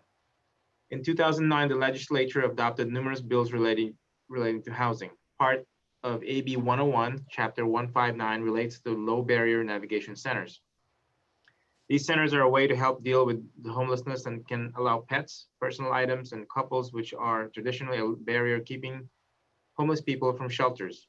Ordinance number 1821 simply implements the provisions of state law, which would apply regardless of whether the ordinance was adopted. On October 20, 2022, the Planning 2020, October 20, 2020, the Planning and Environmental Quality Commission held a public hearing and adopted resolution number PC 11-20, recommending that City Council adopt the zone code amendment. The ordinance is exempt from CEQA because it can be seen with certainty that there will not be any significant impacts as the previous apply, regardless of whether the ordinance is adopted. There is no financial impact. What's required is conduct a public hearing, receive testimony from the public, and introduce ordinance number 1821. Acting Director Ray Berrigan is available for questions related to this agenda. Right, thank you, City Manager Osorio. Good evening, Mayor Serta, members of the council. As the City Manager mentioned, this is another state mandate that we're bringing before you today. Over the course of the last few years, I think we brought before you a lot of other state mandates. This is unique in that the low barrier navigation centers are intended to provide housing for those homeless people who have pets or belongings or are coupled.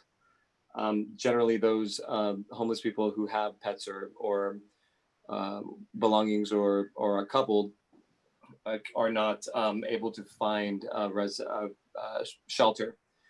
So, as the City Manager Osorio mentioned as well, that this project, although if this project does not, or the ordinance does not pass, the state law prevails, and so we would still be required to allow these centers in two zones. We have the mixed use overlay zone, or the mixed use overlay, and also the commercial residential zone, which is located in the southern part of the city. And that's really it. We're just asking that, or respectfully we're recommending that the City Council open the public hearing, receive testimony, and introduce ordinance 1821. Okay, thank you. So at this time, we have a public hearing. It's now open. Does any member of the council have any questions or comments? Yes, Madam Mayor, Mayor Pro Tem Henderson. In regards to it being exempt from CEQA, is that because of what it's trying to achieve with reducing homelessness? So CEQA is okay with whatever impact that would have on the community? Well, that, and also that it's a state mandate, so it would be exempt from CEQA. Councilmember Henderson, it's exempt from CEQA because whether we do it or not, it's the law and it's going to happen. So we can sit and take no action as Raymond indicated. And if somebody comes in with an application for one in that zone, we have to approve it. So it's the position of the city attorney's office, community development, that when we are simply implementing what applies regardless, we're not creating any changes. The legislature has already done that. Thank you. So they've taken local control away from us if we don't vote on this. Yeah. Exactly. Exactly. And a long line of years of this. So what controls do we have by passing this ordinance? None. It just keeps us in good stead with HCD. You know, we don't get dinged when we apply for certain grants because we don't have a compliant zoning ordinance. I've never quite understood it, why they make every city adopt, you know, same thing with the density bonus ordinance. Right. You have to adopt the density bonus, you know, you have. So they can put these barriers any place they want? Only in two zones, in the mixed use overlay zone and in the commercial residential zones. But anywhere in those zones. So how many of those do we have? We have various mixed-use overlay zones throughout the city, mainly in our major corridors, and the commercial residential zone is located in the southern part of Gardena. Okay. Also, the ordinance is set to expire in or sunset in 2027. So after that point, no other centers could be, or this ordinance would go away. Okay, who's in charge of these barriers? It's a very good question. May I ask a question? Go ahead. What would a low barrier navigation center look like? You have any idea? Because I know they're putting in tiny houses over in Redondo Beach, or like tiny houses or apartments, or these transportation containers. What would one look like? Have you seen it? Yeah, I know we don't have any choice, but I'm just curious. If people experience homelessness, they don't all have mental health issues. We have a new population of senior citizens that are experiencing homelessness, women, children, our veterans.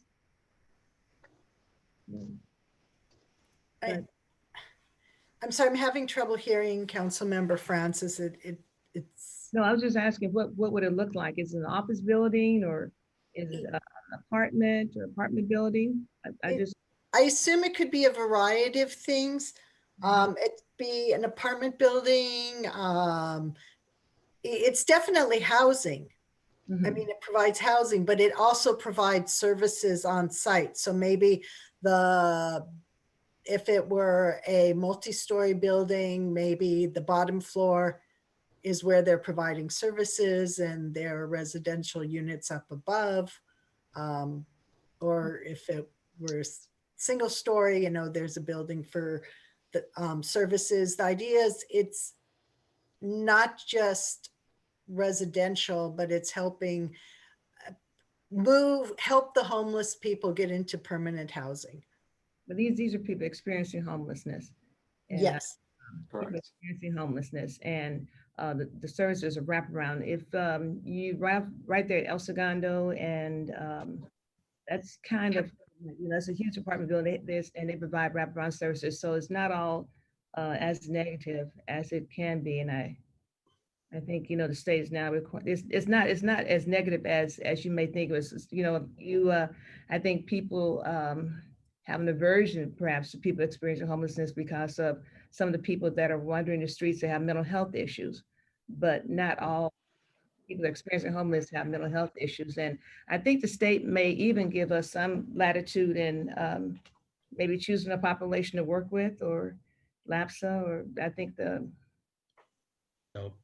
but since we have no choice and we all have to do our part.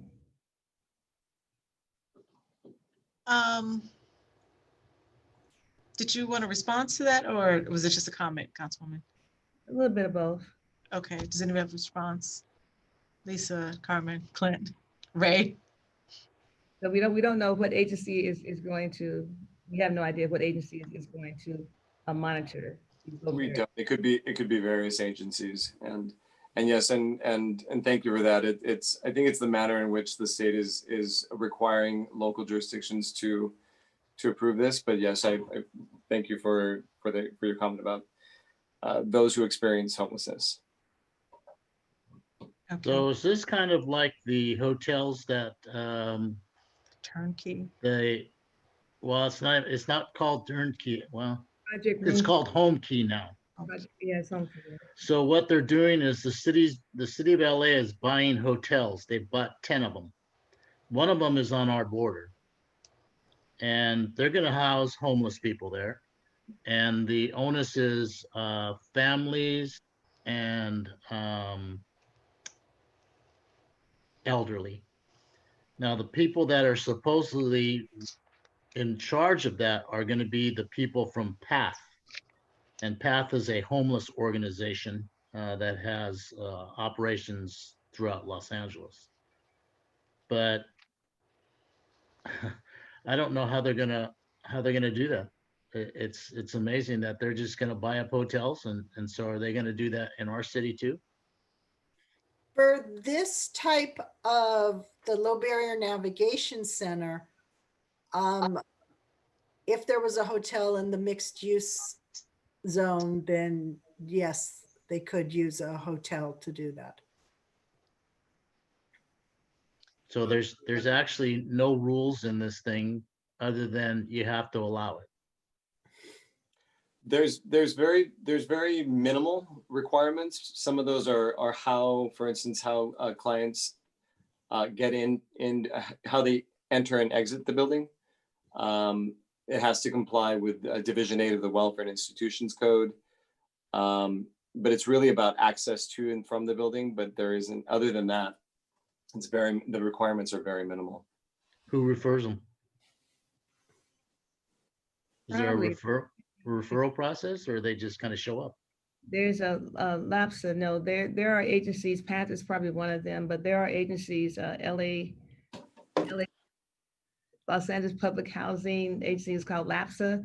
They have control of that and dictating who goes where. But they're providing the people that are experiencing homelessness. They're providing with wraparound services to help them to become a part of society. So it's not always what we fear, and it's since people experiencing homelessness are here. They're not going away, and we might as well whatever we can do. I have a question, madam. Yeah. Okay. Go ahead, Councilmember Cascanian. Thank you, Madam Mayor. Maybe Lisa or Ray can answer this. Ray mentioned that there's a sunset at 2027 for this the ordinance. So when is our time? Like, is there a time for us to vote for this now? Do we have to vote for it today, or can we? No, we're just introducing the ordinance. Oh, we're not going to vote on it. We can't say no. We're just going to be introducing the ordinance right now. If you eventually say no, it doesn't matter because the state law is still going to let them come into these existing areas. So again, it's a state mandate. You essentially have no say in these coming into the cities, in these zones.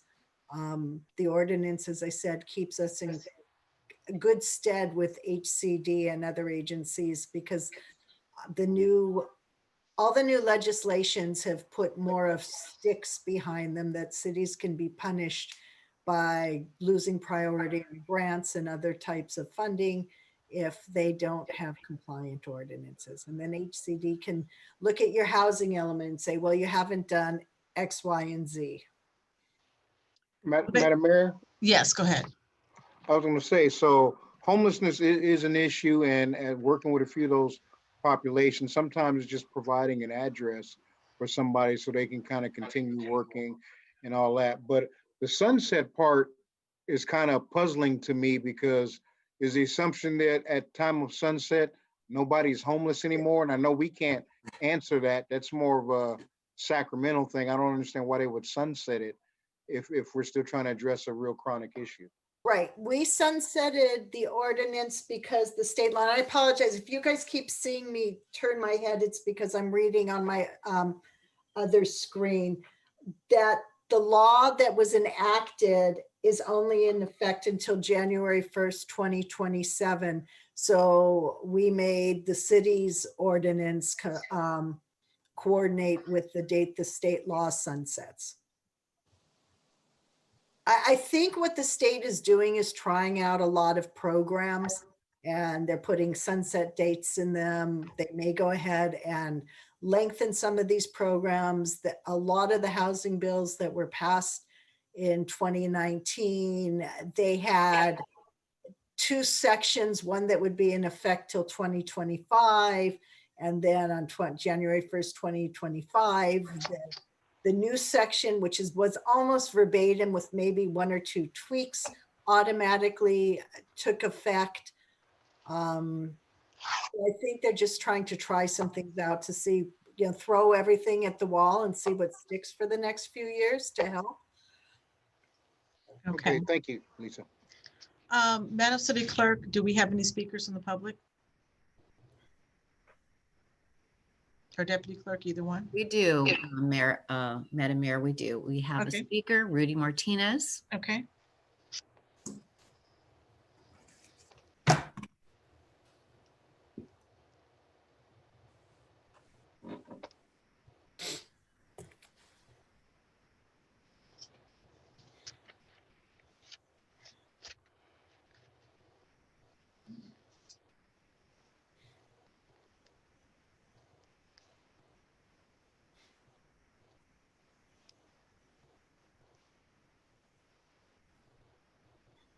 Good evening once again.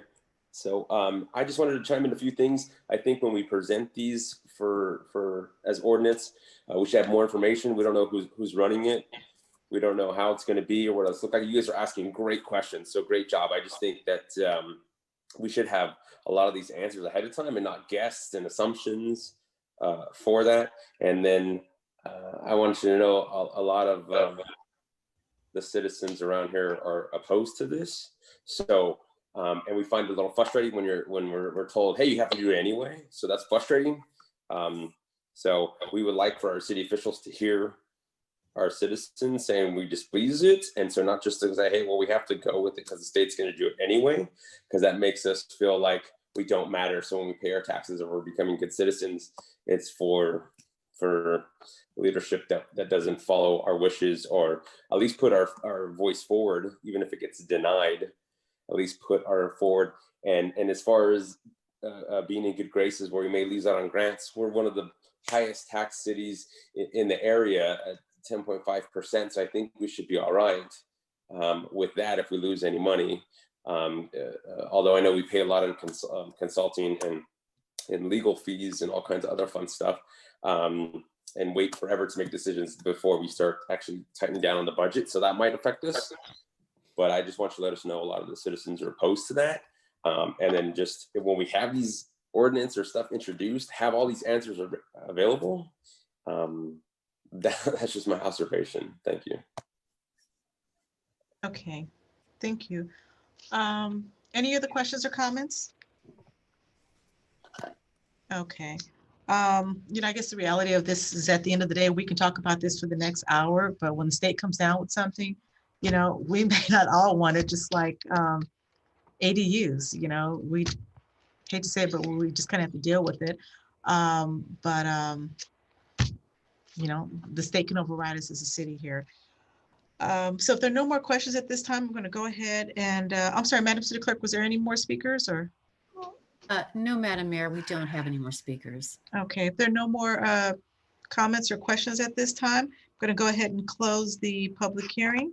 And the action that's required at this time is to introduce ordinance number 1821. Anybody introduce it? Hesitantly, I'll introduce that.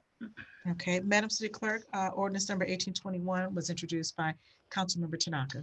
Noted. Madam Mayor, I'd Yes. just like to say, we'd like more information from the state too, so that we could answer these programs, but they create these programs without explanation to provide to the cities, leaving us unable to inform the constituents exactly what they're all about.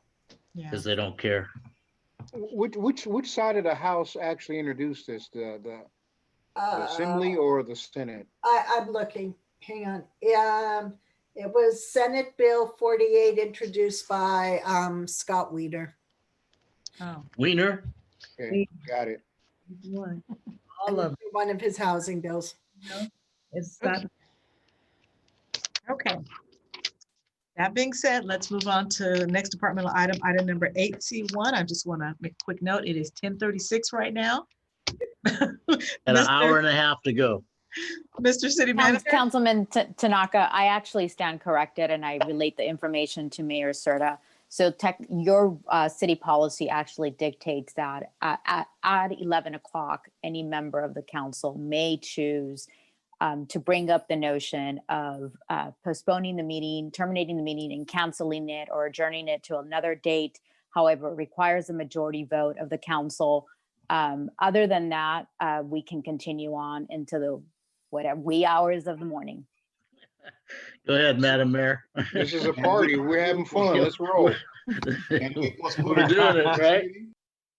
Hey, well, half you guys are at home, so the rest of us are here at the office. Okay, item number 8C1, Mr. City Manager. All right, thank you, Madam Mayor. We're about halfway done. Agenda item 8C1 is the City of Gardena 3-year strategic plan 2020 to 2023. In 2016, we adopted a 5-year strategic plan. That plan was considered a model strategic plan by our neighboring cities. For this year, we intend to implement a 3-year strategic plan that is quite different from the previous version in a way that we're going to be adding some metrics to further evaluate the effectiveness of our goals and achievements. Staff determined that an update was necessary due to the extraordinary obstacles facing the city because of the COVID-19 pandemic, as well as continuing global uncertainty. Goals were updated in the new plan to address pertinent and pressing issues in our community. This plan will serve as a 3-year guide of the city's vision for the future through several action steps, proactive steps meant to maintain and improve our diverse and vibrant community. The strategic plan is a living document which features a comprehensive framework that can be adjusted based on the current needs of the community, as well as to ensure that the priorities approved by the City Council are clear, concise, and are being met by city staff. The strategic plan goals will be revisited at the end of each fiscal year to report on the outcomes of the prior year's goals, as well as for an assessment of future goals to ensure that the current needs of the community will be addressed with proactive solutions. The plan also encourages our active partnerships between council, city staff, and the community, strengthening the city's commitment to provide the highest quality of life, a safe and attractive environment, and a sound economic future. Tonight, we are inviting our Chief Fiscal Officer, Ray Beeman, and 2 of his staff from the Admin Services Department, Mary Seminole and Sarah Reed, who essentially spearheaded this effort. And we're excited to hear from them as they provide us with a very short presentation.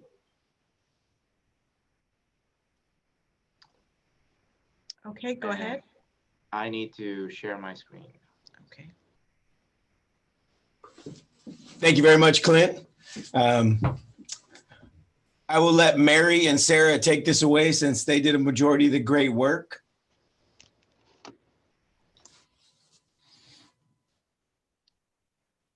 All right, Mary and Sarah, just let me know. I'm in control of the PowerPoint, actually a presentation. Thank you, City Manager Osorio. Thank you, Honorable Mayor and Honorable Council, for allowing us to do this presentation this evening. Here we have the City of Gardena's 3-year strategic plan. If we could start with what is a strategic plan? So the strategic plan is a customized roadmap to guide an organization through our stated missions, visions, and values. And the plan is driven by goals, strategies, and action steps. What the purpose of the plan is to translate the community's needs and vision, as well as the City Council's goals, to the organization, enabling us to better serve the community. So here we have the mission of the City of Gardena, a commitment to maintain efficient and effective government that ensures the highest quality of life, a safe and attractive environment, and a sound economic future. Followed by our vision, where we envision Gardena as one of the most desired communities in which to live, do business, work, and play in the South Bay. And finally, our values, our community values of a safe community, sustainable economic development, and attractive and livable neighborhoods, followed by our organizational values of fiscal accountability, workforce excellence, and community involvement. So we asked, why an update? Our original 5-year plan was from 2016 to 2021. We all know with the onset of COVID-19, those goals really were no longer relevant to what the needs of the community were. staff was instructed by City Manager Osorio, in order to meet the needs of our communities, to do a reassessment of the goals and align our current goals with pertinent issues in the community right now. The way that we reach these goals is doing an outreach to the community. And generally, that outreach would be through our community forum, attending neighborhood meetings, going out into the community. Of course, with the restrictions of COVID-19, we needed to find another way to assess what the needs of the community were. This was done utilizing feedback from Get Involved Gardena, as well as feedback from city staff. In the future, in order to keep our goals aligned, once the restrictions of the pandemic have lessened, we will be doing surveys, community forums, as well as asking the council and city staff to allow us to create a Gardena Strategy and Performance Committee. The Gardena Strategy and Performance Committee would form a collaboration between council, city staff, and the community members to pinpoint relevant and pressing community issues. This partnership would be extremely valuable because as public servants, it's our duty to effect change. We can't do that without hearing the voice of our community. And as we've seen, we as a team are very capable of facing difficult challenges, and we're better when we do that together. So Sarah, if you'd like to continue. Thank you, Mary. So over the years, through communication with our community, we've identified these 7 main goals that are important to our residents and businesses. So they include our community safety, the outreach, the economic development, obviously our financial stability, transportation, infrastructure, and to support all of these goals, our workforce. So one of the things that's really exciting about this plan, and it's one of the unique things, is we are hoping to implement some fluidity in the plan. We have set goals for the current fiscal year that we're in, and we have proposed goals for the following 2 years.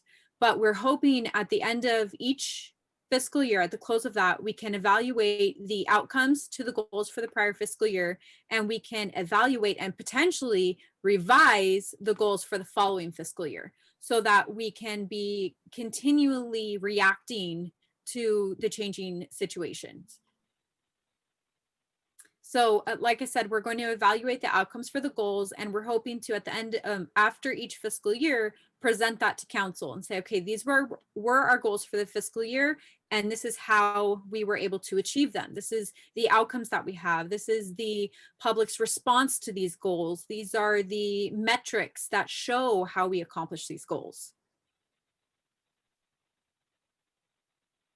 So by this strategic plan, we're hoping that we will have the flexibility to actually be able to change with the environment and to move. So we don't want a static document. We don't want something that is going to be done and approved by you guys and then sit there for 5 years and doesn't apply to our environment anymore. We want something that is going to enable us to be proactive to regulations that are changing, to unseen health pandemics, all of those situations. We want to be able to not just react, but proactively be anticipating these things.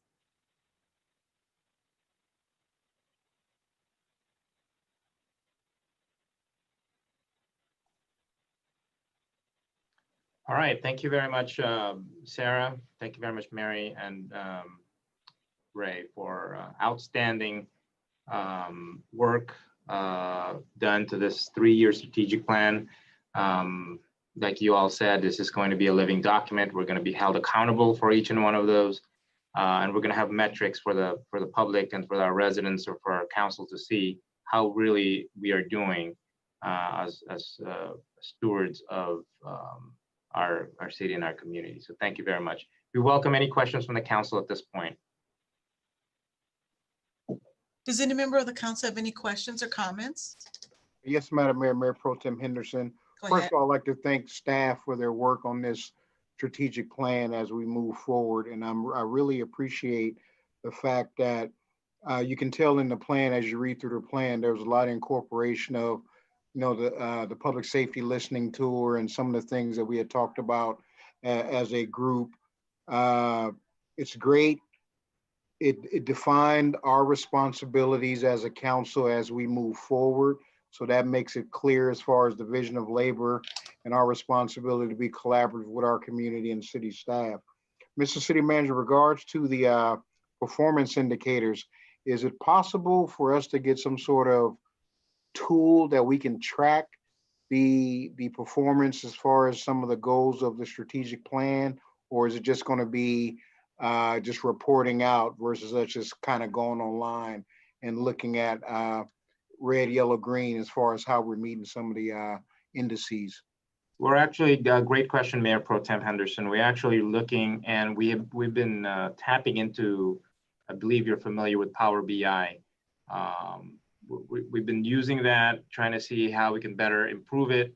But like you said, metrics are going to be important, not only to report what we found and what works for us, but giving an actual data set to be able to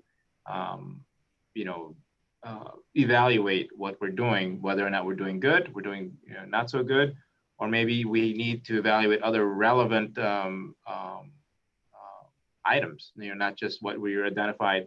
Maybe we need to explore and expand on different things. Right, So, yes, and I realize that that's not something done overnight. So I appreciate the efforts as we move forward with that. Thank you very much. Thank you, Madam Mayor, for letting me talk. Thank you, sir. Does any other member of the council have any questions or comments? I just have a quick comment, Madam Mayor. Go ahead. I'd like to really, staff did a great job on this, but I think the one thing that I like about our people, our leadership, is that we're forward thinkers and that we're always moving in a forward direction, looking ahead at the unknown, at the whatever could be's, and we're always ready. So I just applaud Clint. I applaud you and your staff for everything they're doing right now. Thank you. Thank you, sir. Great job. Councilmember Cascanian. Thank you, Madam Mayor. I just want to echo my colleagues as well, Mark and Rodney. Job well done, Raymond, Mary, and Sarah. Thank you very much. You guys did a great job. And thank you. That's all I have to say. It's all been said. Thank you. Okay. Any other council member comment or question? Councilwoman Francis. I want to, as well, excellent job, well done in terms of the strategic plan.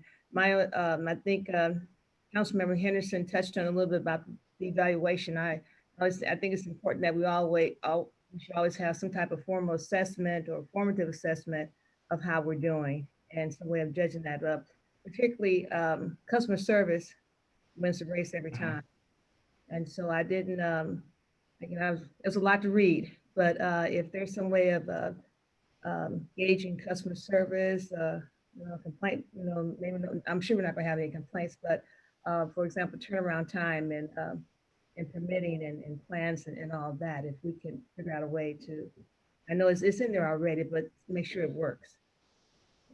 Absolutely, Councilmember Francis. We're going to be incorporating those, and yes, if there are any complaints, they're going to be on there. It's not just about anything rosy that we're going to be depicting. We're going to be a transparent city where we want to know whether or not we're doing the right things.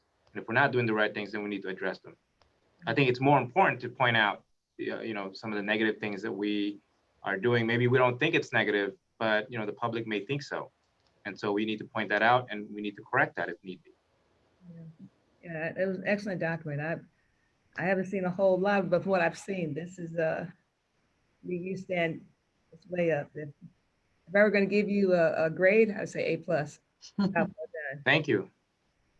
Very much so. Any more questions or comments? Madam City Clerk, we have a speaker. Yes, Madam Mayor. We Go have ahead. Rudy Martinez. Go ahead.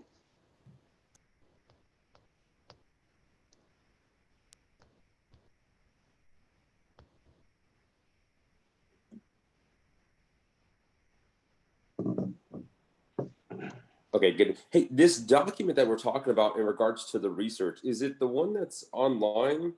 The City of Gardena Community Issue Survey? Is that what we're referencing? On the Get Involved Gardena site?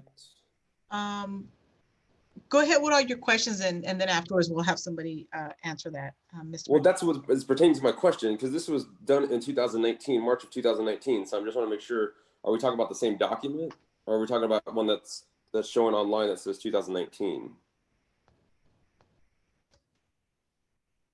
Does anybody want to answer that? I'll do it, Madam Mayor. Okay.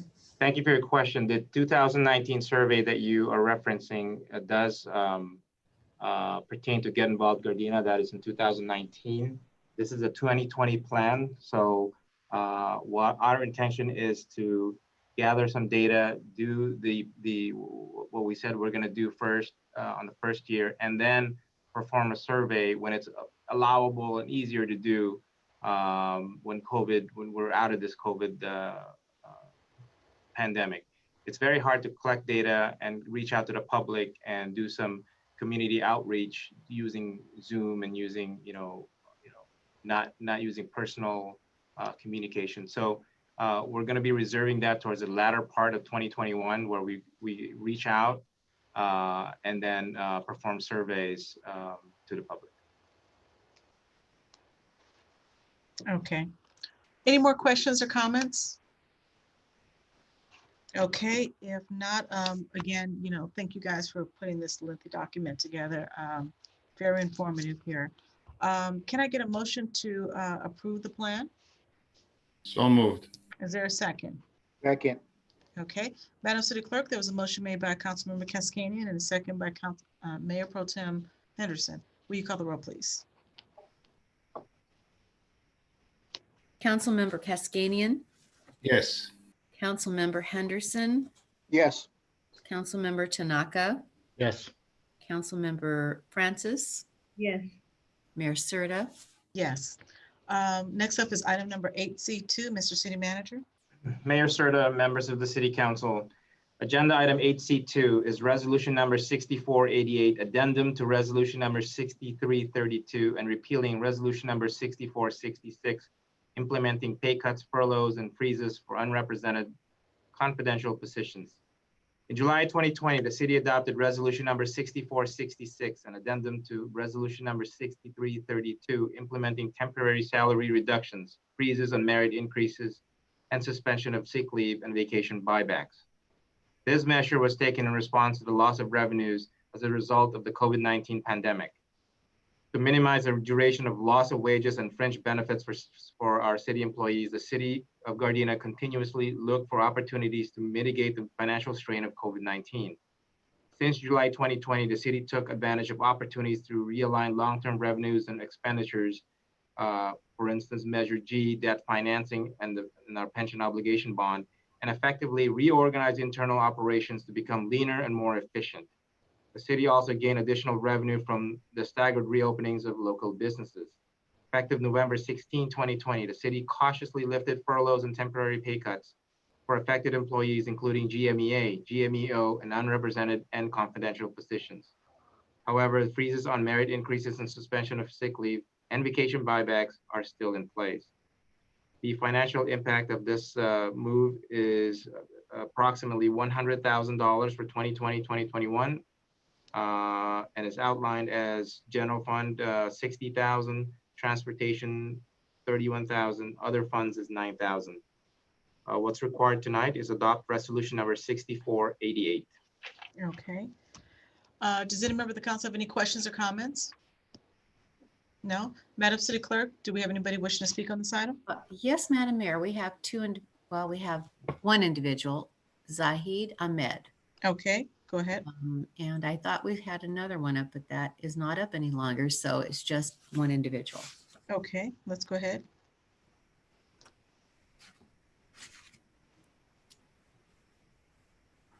Hi, good afternoon, City Mayor and City Council. Thank you so much for letting me speak. So I just had, and this is just a thought I always think about, when I'm reading newspapers. The City of Los Angeles has a realignment where they're eliminating or not backfilling 1,200 positions.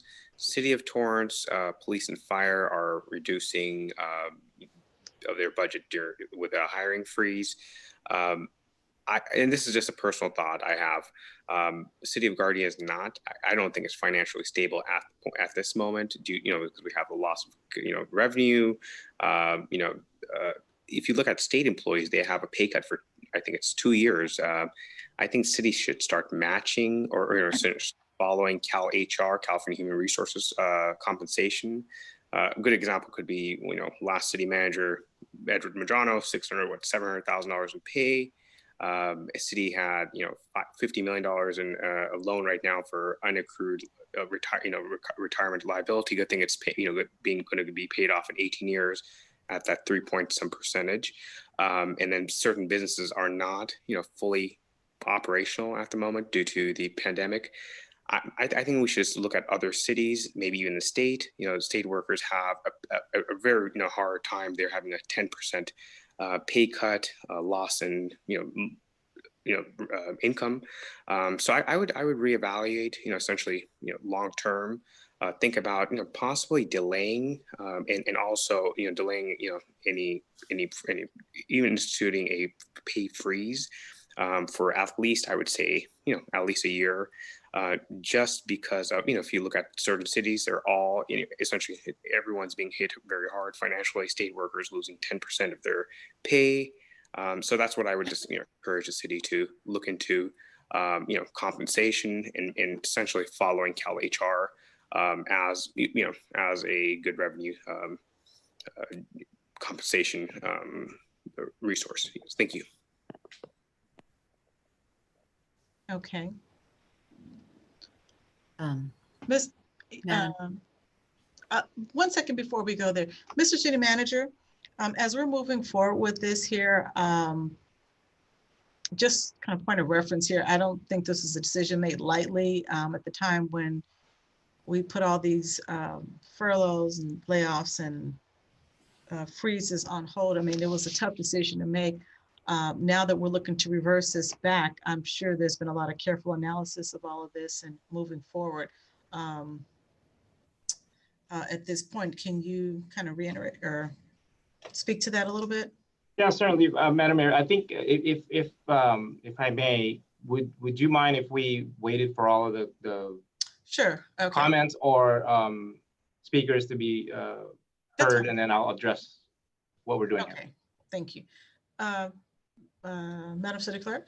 Madam Mayor, we have a speaker, Rudy Martinez. Go ahead. Go ahead.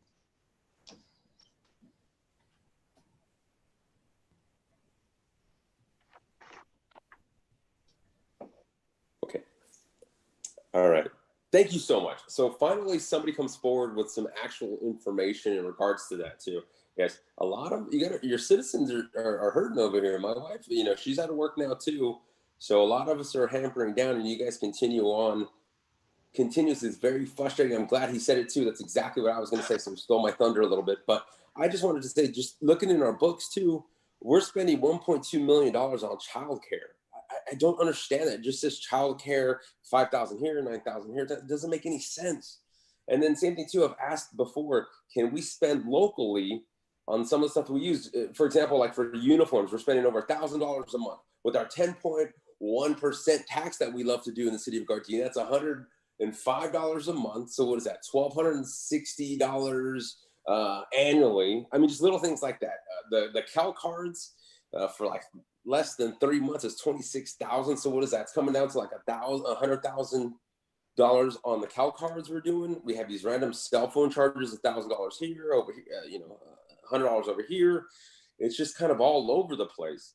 And then we're spending roughly $20,000 to $25,000 on just car repairs for the police. Like, is there any repercussions for these guys wrecking the vehicles?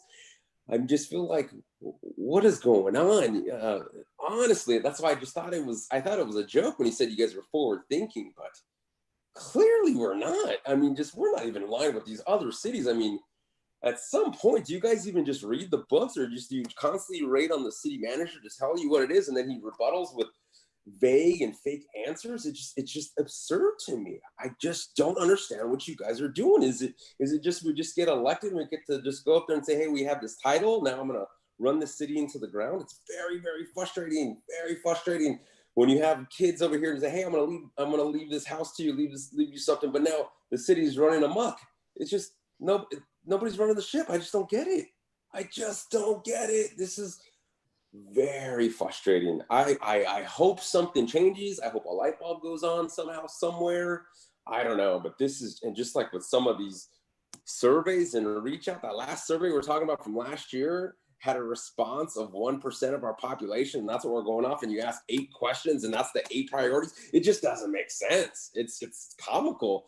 You guys got to do something. You got to really look at this stuff. It's getting old real quick. So thank you so much. Oh my goodness gracious. Sheesh. Okay. Madam City Clerk, do we have any more speakers? No, Madam Mayor, we do not. Okay. Any more questions or comments? Okay, if there are no more questions or comments, Mr. City Manager, do you want to say something before I make a final comment before we vote on this? Madam Mayor, I don't know how to respond to that comment. I mean, Don't worry, I got that one. Was there something else you want to say before that? No, I think the next couple of items that we have here will speak for itself when we talk about our financials and where we are. Other cities are still figuring out, are we still gonna do layoffs? We're on a financial deficit, et cetera, et cetera. We're actually on a rebound right now. We're actually saying is our employees have suffered enough. We've done some pretty good things to make sure our financials is good. And we're actually helping out our employees who have suffered enough to give them, a little bit back, where, they're just, I just don't understand where that's coming from. I mean, I think we're pretty clear as far as where we are financially. And we'll go through it again on the next agenda. Okay. Any more questions or comments? Okay. Madam Mayor, I wanted to add to that. I know you're going to address that issue and everything. I think as folks don't understand, we probably need to do some more community events when we can get back together to kind of explain things and some of the processes. I know earlier in our agenda, we had 300, 400 years of knowledge going out the door, which allowed us to streamline a few things and realign other things and create some savings on a lot of that. In this particular agenda item, we're still freezing buybacks and all that stuff. So we haven't restored everything fully. I think as far as staying on pace with other cities and everything, we are leading in some areas we're behind, and some areas we're right on target with a lot of other cities. But our city is a little different because we can enact change a lot quicker because we're a lot smaller. So we're a little bit more nimble. But I think we probably need to do some more community education in regards to how we're doing some of these things and where the costs go, how much we spend locally and everything, because I'm not sure why it's still getting missed, but I think we just all need to be educated on it a little more. Okay, thank you. So before we kind of just bring this to an end here, I just want to address Mr. Martinez's comment here. I understand you probably see our warrant report and you're getting bits and pieces, whether you're looking at car repairs or credit card expenses, et cetera. But the best way I could tell you is think of this like your own household budget. I mean, there's just certain things that it takes to run your household. Same thing with the city. There's certain expenses that we have to put out, whether it's repairing a police car, a public works car, all of those things like that. I mean, we operate an entire city. It costs a couple $1 million a month to do this. And these are just some of the things that it entails. as you'll continue to see throughout our agenda, we're doing extremely well. And when we decide to furloughs or layoffs, I mean, that's a tough decision to make. And to be able, within the same year, to be able to come back and bring these people back, I think it is extraordinary to do that. So these aren't just haphazard things that we're just going, maybe we should lay off, and no, maybe we should bring them back 2 months later. We have a whole finance team here that, you know, they analyze this information, and they look at, you know, when we're making big decisions like this here. So we're not just playing games here.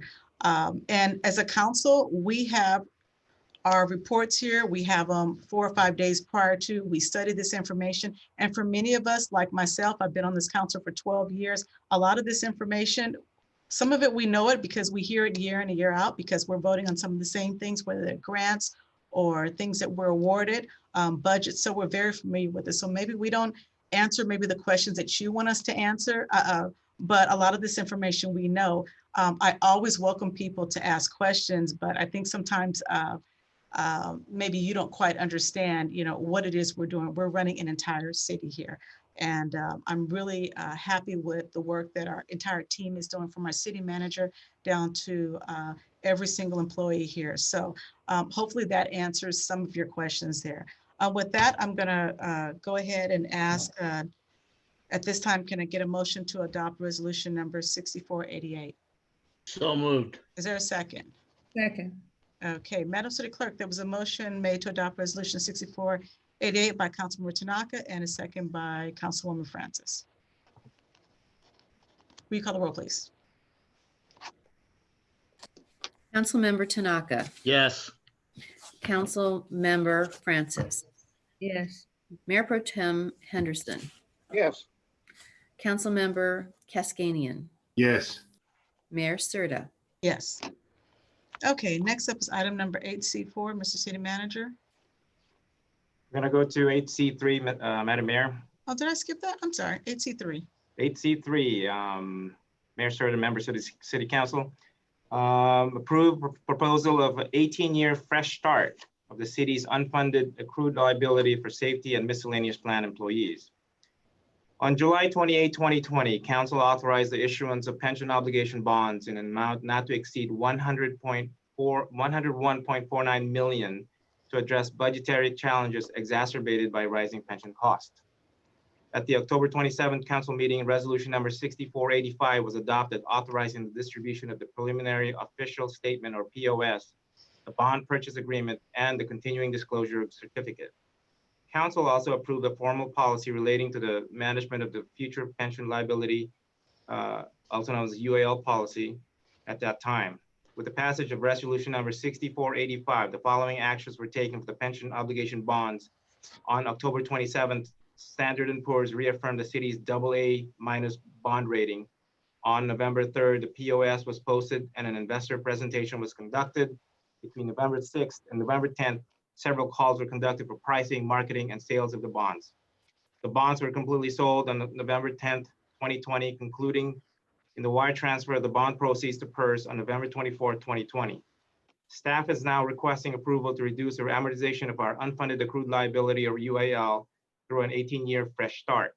Fresh start will create an estimated budgetary savings of 4.5 million for the safety plan and 3.7 million for the miscellaneous plan, for a total estimated budgetary savings of 8.2 million.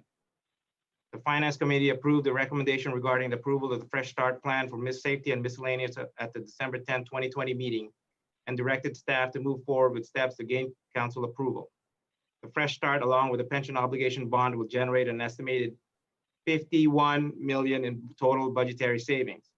Estimated budgetary savings of 3.7 million for the miscellaneous plan and 4.5 million for the safety plan, for estimated budgetary savings of 8.2 million. And that would be the financial impact and cost of this Fresh Start. What's required tonight is approved Fresh Start plan for safety and miscellaneous plans. I do have a short presentation just so you know, we are just so the public will know exactly what we're doing here. I think, I mean, you know, it's not an exaggeration to say that when we went through the POB, the pension obligation bond, We advertised that, we talked about it, we had a couple of study sessions, we even talked about it in the finance committee. We had at least 2 or 3 council meetings to talk about the POB and what we're doing. So, you know, folks would, you know, if you know, you don't attend these meetings, you're not going to know what we're doing here. So I highly encourage everybody to attend the meetings and ask questions. So this is just an overview of what we did with the pension obligation bond. We have an obligation to now report what exactly happened, because everything to this point was just preliminary.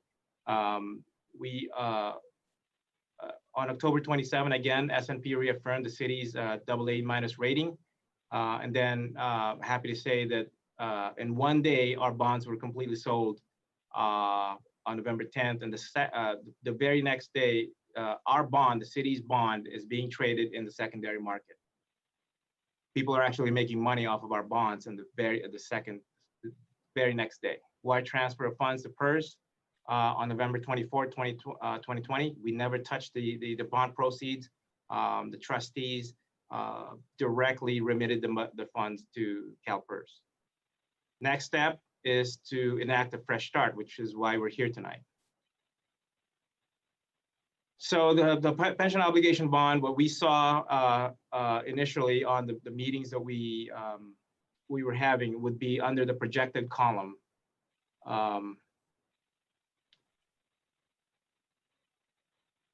the projected column. And then what actually happened would be on the actual column. The percent of UAL didn't change. It was still 91%. Total issuance for this is 101 million. It didn't change. The interest rate, the bond coupon actually did change, and we actually fared a little bit better from 3.32 initially to 3.29. That saved us a few $100,000. Total savings because of the interest rate change and this fresh start, we actually gained $1 million from the projected. So we actually saved $51 million compared to the projected savings. Just a breakdown of general fund savings, 38.8 million projected. We actually netted 39.5 for enterprise fund, 11.2 million. They actually fared a little bit better at 11.5 million. This is just a comparison of the UAL payment versus the POB annual payment. The orange bars represent the current then UAL payments if we didn't do the pension obligation bonds. The blue bars represent POB payments. Obviously, it stopped in 18 years, ended in 2039. The line graph in green just represents our savings. And again, like I said, the total savings for this exercise is about $51 million for the city.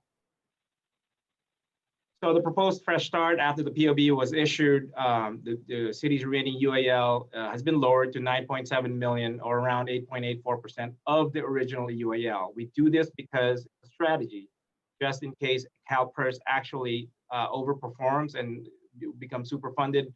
We don't want to miss out on any potential savings if we had done 100% UAL refinance. So 4.27 million for miscellaneous plan and 5.43 million for the safety plan. City will be able to realize additional savings by doing a fresh start on the remaining UAL. The proposed fresh start will shorten the UL payment schedule from 30 years to 18 years. Again, all we're doing here is similar to refinancing your house and going from a 30-year to a 15-year. It's just shortening the amortization period. But just by doing that, we're netting a savings of $8.2 million. This is just a comparison of UAL payments on the miscellaneous plan, very similar to the previous slide that I provided. And this is for the safety plan. And that's all we're doing is shortening the amortization. If there's any questions, I'll be happy to answer any questions. Thank you. Does any member of the council have any questions or comments? Okay, I guess the best thing to take away from this is that we'll be saving $51 million over the next 18 years. So that's awesome. You guys did a great job with this here. Thank you. Any other questions or comments? If not, no, Madam City Clerk, do we have any speakers on this here? No, Madam Mayor.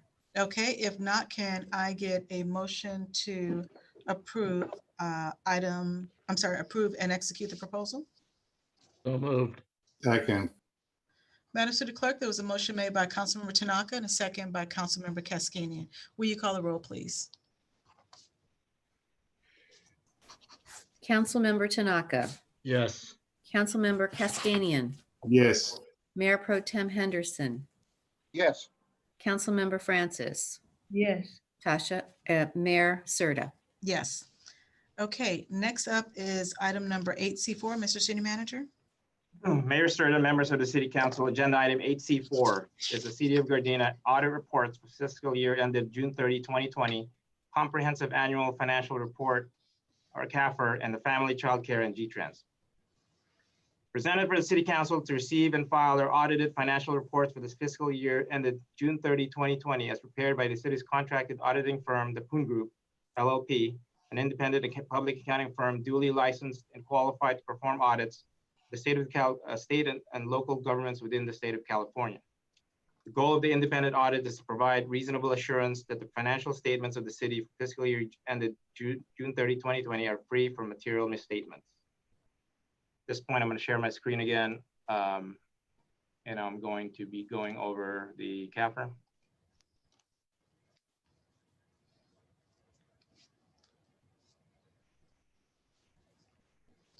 Okay, so like I said, this is a recap of our financial status as of June 30, 2020. So this encompasses July 1st, 2019, all the way to June 30, 2020. Contents of this presentation is basically, I do want to emphasize that the city is under the watchful eye of our independent auditor, the Poon Group.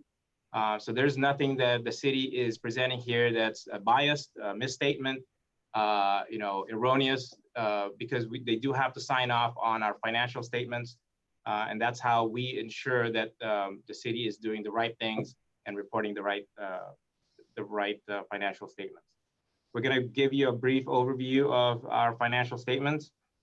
Again, we're going to talk a little bit about the key pension and OPEB benefits information. And then we're going to talk about the audit results. What happened? Are we in good standing? Talk a little bit about the timeline on audit. Talk a little bit about our awards. And then we're going to drill down to the general fund to see how the general fund's doing, not only the fiscal year ended 2020, but also 2 years from now. And then we're going to go even further than that and give you a 5-year financial projection just to see where we think we're going to be in the next 5 years. And then obviously we're going to talk about a little bit about our accomplishments and some potential upcoming government assistance. So this is basically an overview of our financial statements. The hour is long. I'm not going to go over what this, in detail what this is. Basically, the city is divided into 2 different sectors in layman's term. One is governmental activities. The other is business type activities or enterprise funds. That would be your sewer fund and your GTrans. Why is it called a business type activity? That's because they're run more like a business instead of a government. The difference between the two is how we account for things or how they are accrued. Governmental activities are done on a modified accrual basis, and business type activities are reported on a full accrual basis, very much like any business you see out there. Not too much different from any other business. Total net position is negative 80.4 million for the governmental activities. Business type is 18.1 with a net total of 62.3 million in the negative. Why is that reporting a negative? And that's because of the 126,641 thousand for the governmental activities, and then 32.3 million for the business type. Those would be your, the majority of that is your pension and OPEB liabilities. It's not a secret that the pension and OPEB liabilities is huge. Many years ago, the financial statement wasn't presented this way. It was buried somewhere in the CAFR note section where it doesn't belong on the balance sheet. Now the GASB pronouncements actually require us to include that in our balance sheet. Therefore, it appears as a, it's a long-term liability. Therefore, your net position theoretically is negative. But all in all, the governmental activity column has a positive $17.3 million fund balance if you take out the long-term liability of OPEB and net pension liabilities. Business type activity, they're in a negative of 4.1 million. Most of that is timing and how they account for things, and then the grand total is 13.1 million for all for citywide, for government-wide.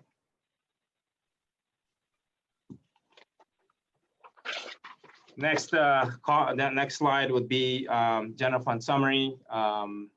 When we talk about fund balances, we often refer to it as one number, but a lot of those things, from 2009, the GASB Statement 54 mandated us to separate fund balances to different categories. Non-spendable, these are going to be your prepaid deposits for our Microsoft licenses. That amounts to 302,000. The 7.3 million uncommitted, that would be the 2 million in emergency contingency, 4 million in the civic center improvement, and then 1 million in pension stabilization fund. The assigned with 2.8 million, $400,000, that is vehicle replacement, and then the rest would be equipment replacement and debt service. The remaining 173 would be just unassigned miscellaneous fund balances. Total non-restricted fund balance percent, as I said, because of the COVID-19 pandemic, it reduced it to 18%. We were at 25, 26 at one point. The change of fund balance, this is not a secret, 5.8 million in the deficit that we used by at the end of June 30, 2020. This was what at one point was at 8 million. We did some mitigating measures to reduce the deficit to 5.8 million. This is just a snapshot of our net pension liabilities. In 2019, we owed CalPERS 99.7 million. In 2020, we owed them 102.1 million. Again, this is before we issued the 101.4 million pension obligation bond. So this number is going to be very, very different in future years. Other post-employment benefits, OPEB, these are going to be your medical benefits post-retirement. 2019, we were at 64.3 million. 2020, that increased to 70 million. That's because we are not actively funding our OPEB liabilities. Up to this point, we're not, and we're just doing a pay-as-you-go basis. So what did the audit result mean? City of Gardena received an unmodified opinion. Unmodified opinion means that every opinion expressed by the auditor, when the auditor concludes that the financial statements are presented fairly in all material respects in accordance with the applicable financial reporting framework. Compared to unmodified opinion, if you receive the modified opinion, then something is structurally wrong with your financial statements. The numbers might be wrong, or there's some oversight in the way you're accounting for things. So fortunately, we had received a clean, unmodified opinion from our auditors, and there were no material weaknesses in internal controls. So the result is very, very good. There's internal controls are very, very much intact. This is just to go over the audit timeline. We started off with the interim audit in May 2020, financial reporting, including budget adoption, manual JE process, and bank reconciliation. The year-end final audit began in October 2020. That was 2 weeks. And then the auditors will then revisit the city in 1 to 2 weeks in January 2021. Well, they're going to be conducting a single audit, and these are going to be your federal grants. As far as awards concerned, Gardena continually received the Certificate of Achievement for Excellence in Financial Reporting for the GFOA for 34 consecutive years now. We're looking for a 35th year next year. Also, the city has been awarded the Distinguished Budget Presentation Award for 2019-2020 budget from the GFOA. This is just a snapshot of what the general fund looks like at the end of 2019-2020. One thing to consider here and one thing to look at with the arrows, we said and we budgeted that at the end of fiscal year 2019-20, we would end at a surplus of $5,000. Obviously, that did not happen because of COVID. That yielded us with a deficit of $5.6 million at the end of fiscal year 2020. Like I said, this number was a lot higher when we first looked at this, roughly around 8 million. But because of the mitigating measures that we did, some layoffs, some furloughs, expenditure cutbacks, we were able to reduce that number from 8 million to 5.6 million.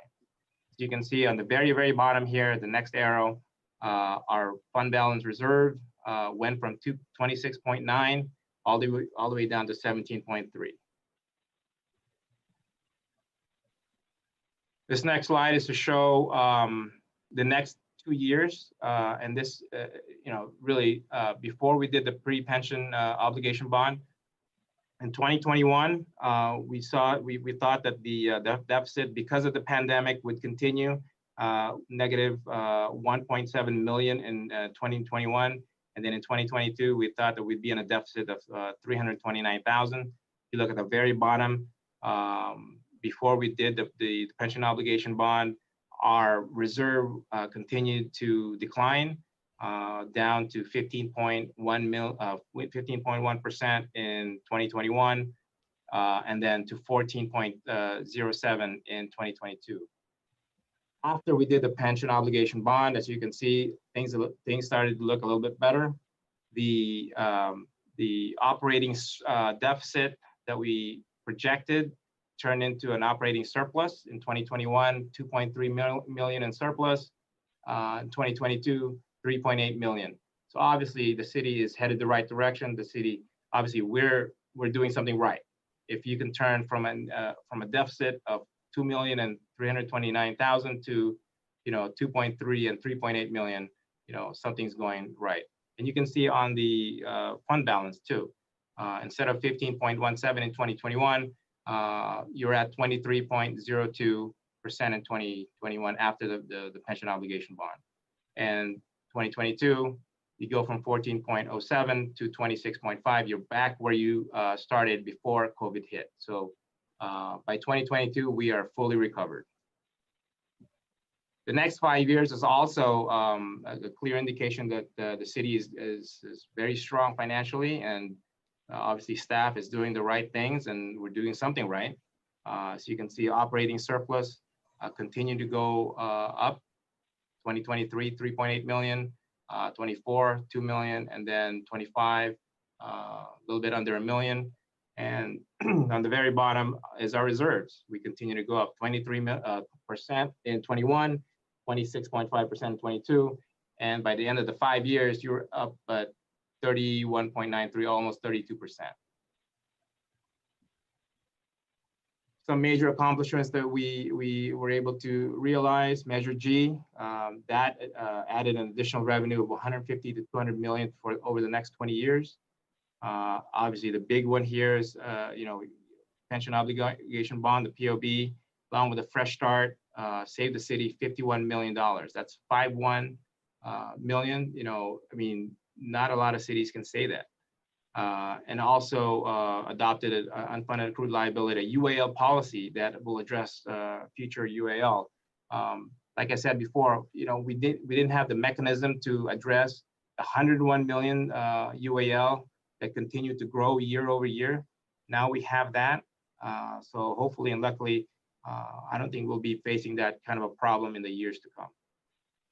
and this is something, the last list, this is something that we just discovered. There's going to be a proposed Emergency COVID Relief Act of 2020, potential of 160 billion in support for state and local governments. So we're hoping that we would, get a good chunk of that support. In context, when CARES Act in March 2020 was released, Gardena was able to secure about 750,000 in CARES Act money. That concludes my presentation for the CAFR. I'd be happy to answer any questions. That was awesome. Great job. report. Great job. Any questions or comments? Anybody? Okay, if not, we're going to receive and file the audit reports for fiscal year 2019 and 20. And again, great job to our staff. So very happy with that. Next up is item number 8C, the COVID-19 update. Mr. City Manager, it's you.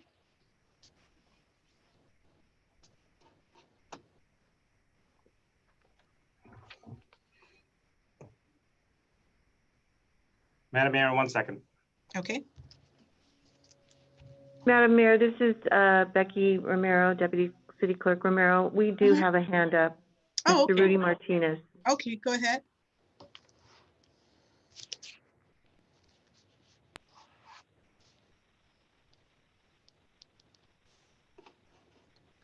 Hey, sorry, it's getting late. I don't want to take too much of your time. But in regards to the 51 million, that's just a projected. That's not an actual number we're getting. And then I wanted to say, what are we doing about all the businesses they're going to be out of business in those next few years at all too? Is that taken in any consideration? And I'm so happy that you're doing something about the pension plan, because I knew that was a huge issue. I was saying that since last year. So I'm glad that you're starting to step up and do that. Thank you so much for that. Kudos, seriously, good job with that. But also too, as far as making these assumptions, once again, I'm still confused with the childcare. We're going to spend $1.2 million this year for childcare, and I keep asking that question and nobody answers that. I don't understand why that's. And so, just with some of these figures, we're behind by $1 million or $2 million, and so on and so forth. That will answer a big one. And I know a lot of times people will grasp onto the easy, quick question. Oh, I could answer the car thing, but I'm specifically asking about childcare. We're spending some months $100,000 on childcare. What is that? So I'm just curious with that. And although the city's doing good, my wife's at a job. I got some neighbors that they're probably gonna lose their business and so on and so forth. So the city's doing good, and you guys all have your job, and I understand that's what you're doing. But remember, your taxpayers and your citizens are not in the same boat too. So I think there has to be some reflection on that, or some forward thinking on that, to say, how can we help our citizens? How can we help the people that are out of work right now? How can we help the restaurants that can't serve their customers? That's not, I don't see anything considerations that I see where, hey, we're gonna go back to normal. Hey, we're gonna hire more, and so on and so forth. So that is a real big facet. I think that seriously needs to be a budget line item on how we can contribute back to the people that are paying for this budget. It's a huge one. So once again, I know it's late. I know you're probably going to answer the simplest quick and have a quick question, but I just want to make sure hopefully that gets on the record. So I'd love to see that in the minutes. Thank you so much. Okay, thank you. Any other questions or comments? Okay. If not, let's go on to the item number 8C5, the COVID-19 update. Thank you, Matt. Thank you, Madam Mayor.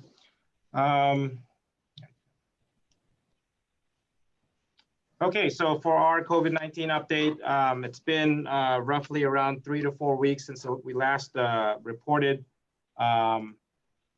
It's been a very devastating last 3 weeks.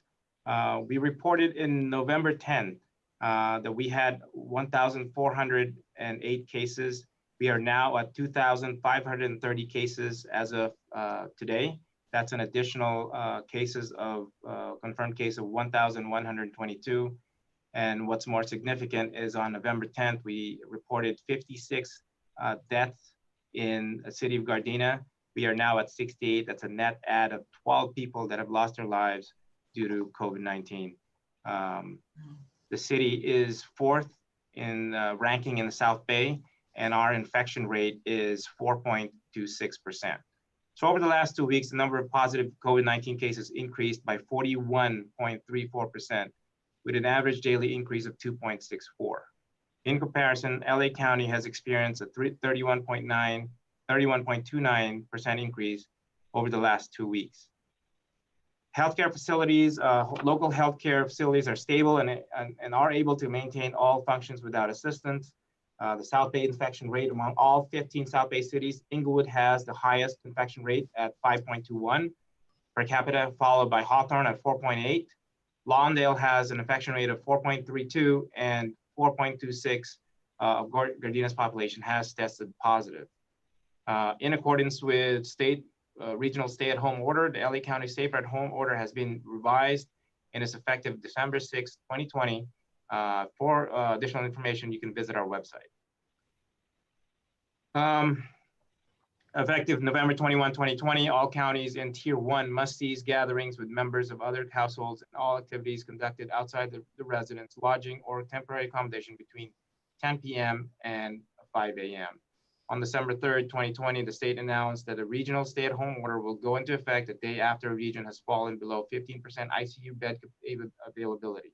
Southern California's ICU availability is at 1.7%. This graph just shows you how steep this infection rate increase has gone from November. So you can see the right hand of your screen, this dramatic increase in COVID cases, as I previously noted, with about 1,122 additional cases for the city of Gardena. Madam Mayor, that concludes my COVID-19 update. Okay. Does any member of the council have any questions or comments at this time? No? Okay. Thank you very much for the very detailed report. Next, we're going to move on to item number 8D1. Madam Mayor, members of City Council, agenda item 8D1 is to approve plans and specifications award contract to Onyx Paving Company Incorporated in the amount of $543,000 for local streets improvement 2018-2019, various locations, job number 946, and approve expenditures of remaining project budget of $57,000 for construction management and inspections. On December 1st, 2020, a total of 5 bids were received. The lowest responsive bidder, Onyx Paving Company Incorporated, is a state licensed contractor with a verified successful construction experience in this field. They will be required to meet all bonding and financial standards. This project will overlay approximately 375,000 square feet of pavement and construct 12 new curb ramps.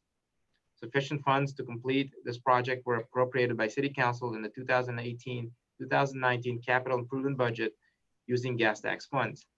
Staff respectfully recommends that City Council approve the project plans and specifications, award construction contract for local streets improvement 2018-2019, various locations, job number 946 to Onyx Paving Company Incorporated, and approve expenditures of remaining project budget of $57,000 for construction management and inspections. Budget amount is $600,000 for construction and CMI. Funding source is gas tax. What's required is to approve plans and specifications and award contract to Onyx Paving Company Incorporated. Okay, thank you. Does any member of the council have any questions or comments? Councilmember Cascanian. Thank you, Madam Mayor. Very quick, Mr. City Manager, is this paving is going to cover where the patches happened recently with the water company replacing the pipes, underground, because they just patched it and, they left it as it is. So it's kind of rough patches. So is that going to cover or? So this is basically an overlay program for the city. I don't have the schematics in front of me to determine if this is going to be covering that. Kevin, are you online to see if you know the answer to this question regard to the patches that we've been getting? Good evening. This is Kevin Kwok. There is a location map attached to the agenda summary report that identifies all the streets that's getting repaved. There are approximately 14 streets that we're covering on this project. I won't name all the streets, but you can kind of see from the maps there. So I'm not exactly sure what section of the Waterline Golden State project. I know they've done some work in the various locations, so it may cover some other areas, but perhaps not all. All right, thank you. But if they tear up our streets, the street is supposed to be brought back to at least close to what it was. So if this water company left this roadway in shambles, they need to be called back. Right. Yes, that's accurate, but it's also pending the moratorium schedule. Our city standards, I believe, is 5 years. If those payments are within the 5 years, yes, the utility companies and other contractors are required to redo the pavings from an edge of payment to edge of payment. But if the payments are older than 5 years, there's some different restrictions involved. You may require them to do the full lane width or just go from a center line to the edge of payments. All depends on how old the existing payments are. They just did them. Well, then it will be requiring Councilman Cascanian said that this project was just done. So they should be called can out. you tell me to have what them fix it. streets you guys are referring to? My understanding is that the water company isn't done yet with whatever they're doing. I think there's going to be some inspections. After that inspection is complete, I'm sure we'll be reaching out to them if the work on the overlay is not satisfactory. Well, at this time, I can only talk, on few streets that I drove and I checked them. That on Budlong, Denker, Dalton, 169th, LaSalle, all that neighborhood that they did the repair, the piping, the water piping, and they even replaced fire hydrants. Yes, they paved it, but it's rough when you drive it. And as a matter of fact, across the street neighbor has to go with his garden hose and clean the sidewalk because it was all left muddy. They didn't even bother to clean it. And if you send the public work to the streets that I'm telling you, you can see the almost an inch of mud still on the sidewalk, not on the sidewalks, on the gutters of the sidewalks on the streets. Sure, we'll find out more details and get back to the councils, but typically Golden State will wait until they complete the entire infrastructural work, and meanwhile they'll do a temporary patching. That's when it's really rough with the cold patch, and then later on when they're done with all the work and they'll bring in the paving contractors, and then they'll do the whole entire paving together with the hot mix, and then that's when it gets more smoother. Okay, thank you very much, Kevin. Okay. Any more questions or comments? Yes, Madam Mayor, Mayor Pro Tem Henderson, Mr. City Manager, at to sound redundant, where did we advertise for this project and this work to be done? Kevin, you want to answer that? Sure. This project was advertised in 3 different locations, one Gardena Valley News, and also on a web app advertisement group called ARC Solutions. Well, they'll distribute to a different publications such as a Bid America, Construction Bid, Construction Contract, Dodge Data and Analysis, Blue Books, and also it was posted on the city website as well. Thank you. Okay, any more questions or comments? Okay, if not, can I get a motion to approve the plans and award the construction contract? So moved. Is there a second? Second. Madam City Clerk, there was a motion made by Mayor Pro Tem Henderson and a second by Councilmember Tanaka. Will you call the roll, please? Mayor Pro Tem Henderson, Yes. Councilmember Tanaka, Yes. Councilmember Cascadian, Yes. Councilmember Francis, Yes. Mayor Serta. Yes. Okay, we're moving on now to item number 9B. And council directives. Does any member of the council have any directives at this time? I have one. I mentioned this during our finance committee meeting, but Mr. City Manager, there's an organization in Torrance that, well, I'm saying Torrance, a council member in Torrance is kind of the person who initiated this. And it's an organization called cities taking back local control. And I think it might be a good idea for maybe our city to consider joining this group. And basically what they're doing is they're city council members and cities are coming together just to let Sacramento know that they're not happy with some of the decisions that they're just making and pushing on us, whether it relates to ADUs, like what we heard earlier today with these low barriers here. We just have to accept it. And we're losing the control that we have as a city. So hopefully another member of the council will second the motion for us to look at the option of maybe joining with this group, because there are several cities and council members from the County of LA that are joining this group, just so that we can have some say. Madam Mayor, I'm in possession of Councilman Mike Griffiths from Torrance. That's it.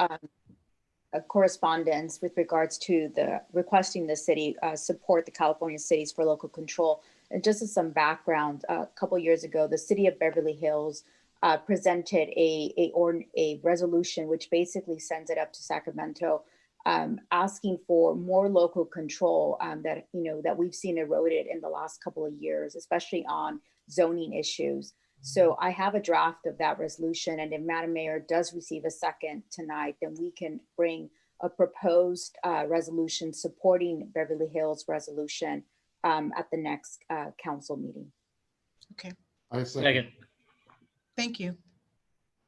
Are there any other directives? Yes, I Go ahead. have some questions. I was looking at our economic manager, Spencer De La Cruz's report on Restaurant Week. And I was wondering if he got a very positive response back. And I was wondering if we could take the social media campaign and the Restaurant Week and move it to one step higher, because a group of friends living in the San Gabriel Valley wanted to do something to help their favorite restaurants. So they created a social media page called San Gabriel Eats. And I was wondering if something like that would work for Gardena to help drive customers to our city. If we could maybe, if we have that, Councilwoman. It's Dine Gardena. But maybe maybe push it a little, get more. It is. I took a look at it, and I just think we just need maybe a little more. If we could just maybe move it a little higher to improve it, or take a look at how we could increase. Because I know on Instagram, there's an article I read about Mr. Fries, and Mr. Fries, he wasn't bothered by the pandemic. He's all this whole time during COVID, he had lines out the door. And one of the reasons that he did was because he utilized social media, Instagram. Right. And so all that work that he did, I was just wondering if we could put it together in a package and really push, to help our restaurants. We got to do something to help them. It's out there, but maybe it needs a little more if we could do that. Yeah, I'll second that we can just kind of assess that and look at that a little deeper and everything. I think a lot of folks are incorporated in our Dine Gardena, but it doesn't hurt for us to look at it a little deeper to see what we can do to enhance it even further. Mm-hmm. And I was wondering if we could, now that we're looking better financially, or at least looking a little bit better, because we got the general plan amendment coming up, I was wondering if we could maybe start a job search for a community development director. I don't know if job search is the right word for it, but maybe just begin looking at making, bringing on a permanent, instead of acting person, creating a permanent position, because we got a lot of general plan. The general plan is coming up, and I really just want to make sure we have a person in place, to help guide us through that process. Could we do that? I mean, I don't know how long Mr. Berga, our acting director, has been in place, but I was wondering at some point, I'm not, talking about him or anything like that, but just I think, how long is somebody be acting? Can we at least begin to look and search to make sure that we we get somebody on board permanently? Councilmember Francis, I'll be doing an evaluation of Acting Director Berrigan's performance I was just, shortly. I wasn't asking for all that, just, that maybe we start looking.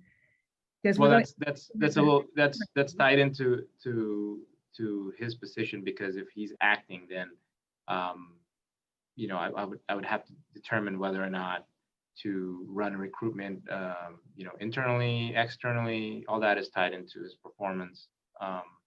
So I would have to do that when we feel that the time is right. You're right. We're on a trend. We're trending on a positive note. So we're beginning to relax some of the things that we're doing. So one of my priorities actually is we don't have a public works director. We need to fill that, and we also have to stabilize a community development director. So I'll be looking at that too. Okay, and I just have one more question. I was told that, because I made this tongue-in-cheek remark. I was kind of, anyway, about Lisa, double dipping, because she always does such a good job of, representing these projects. I mean, she does an excellent job. She covers all the information, leaves no stone unturned. And so I was wondering, and I just kind of made an offhand remark, off the cuff remark, oh, she must be double dipping. But I was immediately corrected, and I was told she's not double dipping, because Attorney Vasquez gets paid billable hours, but that Attorney Cranston gets paid billable hours, but then she also gets developer fees. I guess like a consultant fee is in, and that Mr. Berrigan, he gets consultant fees too. And I was just wondering, developer fees, I would get paid that way. I was just wondering, is that okay? Or can we maybe, is that like a conflict of interest? I don't know. Is that like a conflict of interest, because, they're kind of represent land use issues for the city and the developer too, or does it make a difference at all? Councilman Francis, what the developers pay for is the staff time that's required to work on their specific projects and on specific projects. So the time that our staff from community development spends on that specific project, the developer has to pay the city for that time. And that money is going to the city to pay for that staff time. And so instead of the city having to, that's money that the city is using up. And so the developer doesn't get that for free for using our staff time. So the city gets paid for that. But shouldn't, I'm just curious now, I don't know. Shouldn't the developer pay for their own people rather than paying our staff, use our staff time, when our staff time would be better utilized for us, for our programs or assessments? I was just wondering about that. If you were to have an outside person, then the city's interest and ensuring what the city's policies and zonings and so forth are being met, the people that know that the best is our staff.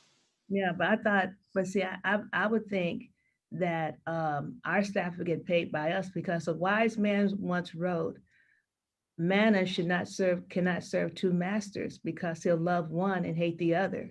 And I'm just wondering, maybe you think it's okay for the developer to pay for our staff. I'm not sure, rescue me if I'm wrong, or maybe I'm not looking at it Please right. know that the developer does not write a check to our staff. The developer pays the city. The staff time the staff is paid irrespective of what project they work on. So please don't misunderstand that the developer is paying directly X or Y employee. The developer is paying the city, and so as to reimburse the city for the usage of staff time.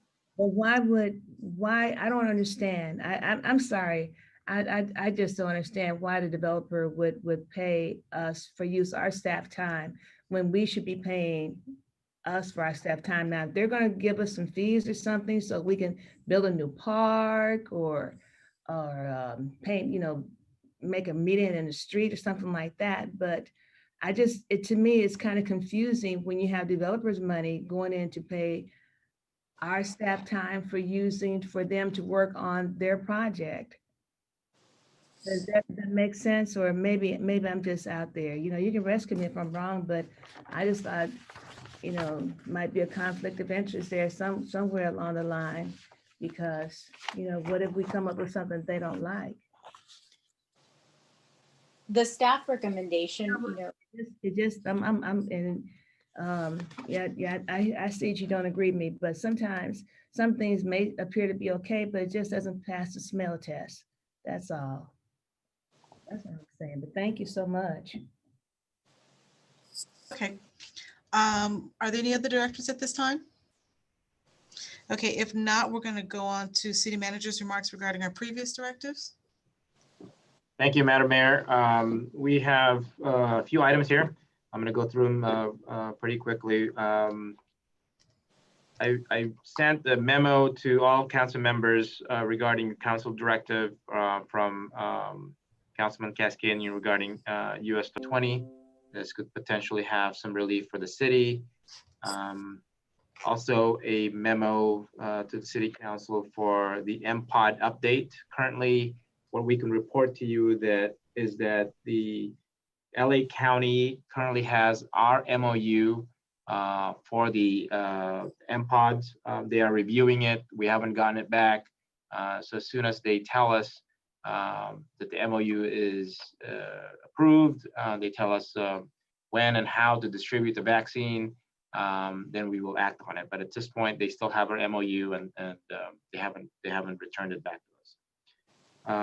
And on Thursday, December 17 at 1 p.m., we're going to have a community food distribution for those in need over here at the City Hall complex.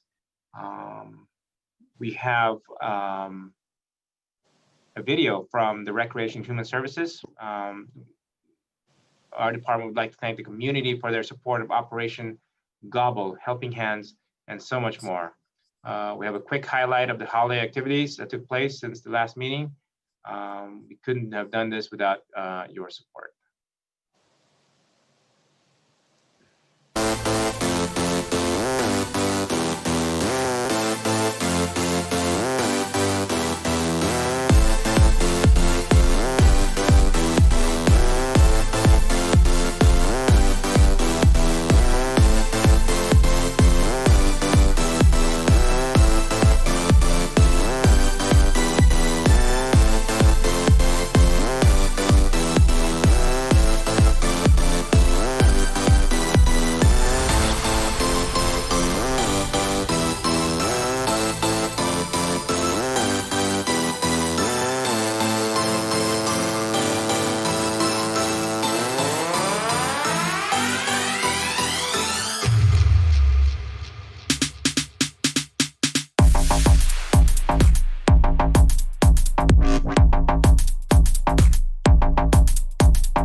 All right, great job, Rec and Human Services. Thank you again for everything and all that you do. Lastly, just want to greet everybody, our residents, our city council, our employees. Merry Christmas and a Happy New Year. Madam Mayor, that ends my report. Okay, thank you. Next up is council remarks. We're going to begin with Councilwoman Francis.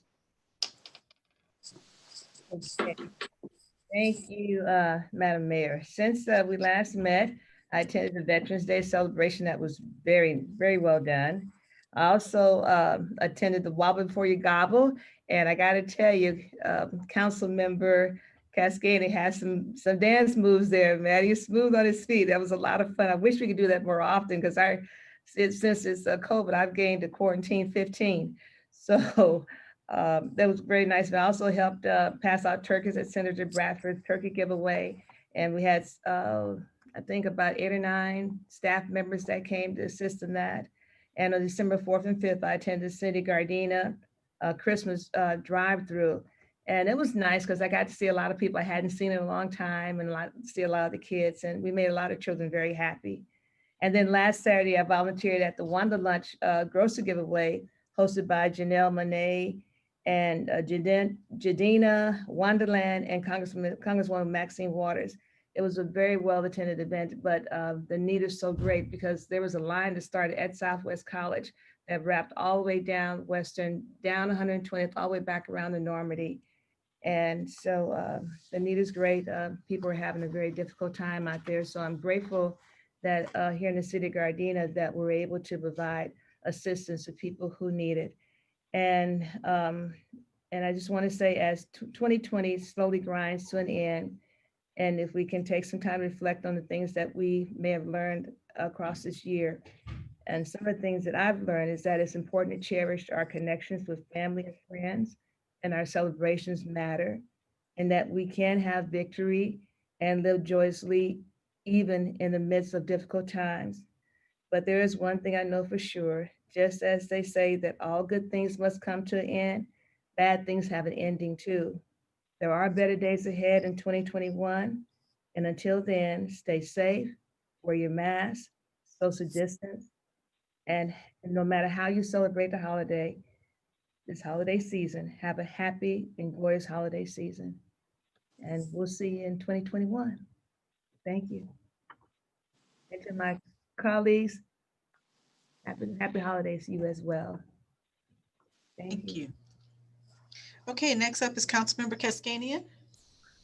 Thank you, Madam Mayor. Since our last meeting, I just want to keep it short and very quick because it's Wednesday morning already. Me too as well. I attended the turkey giveaway, and I was at the Raleigh Park the following day, and I was enjoying the dance with the ladies at the park in the circle. I attend the Christmas drive, which happened on Friday and Saturday. Both days I was over there giving gifts and some goodies to the, our residents, to the community. And I would like to wish everybody Merry Christmas, Happy New Year. Be safe, wear your mask, stay out of troubles. It's not worth it because I've been hearing a lot of, stories, and it did hit the family with the COVID-19. So a few of our family members are, a couple of them in the hospital, and some of them are recovering at home. So just be safe out there during the holiday season. Don't gather too much, just maybe FaceTime each other. Just all these days shall pass through too, so as well. And just want to wish our colleagues, the whole city of Gardena, employees from the top to the bottom, Merry Christmas, Happy New Year, and we'll see you guys next year in 2021. That's on my report, Madam Mayor. Thank you. Next is Councilmember Tanaka.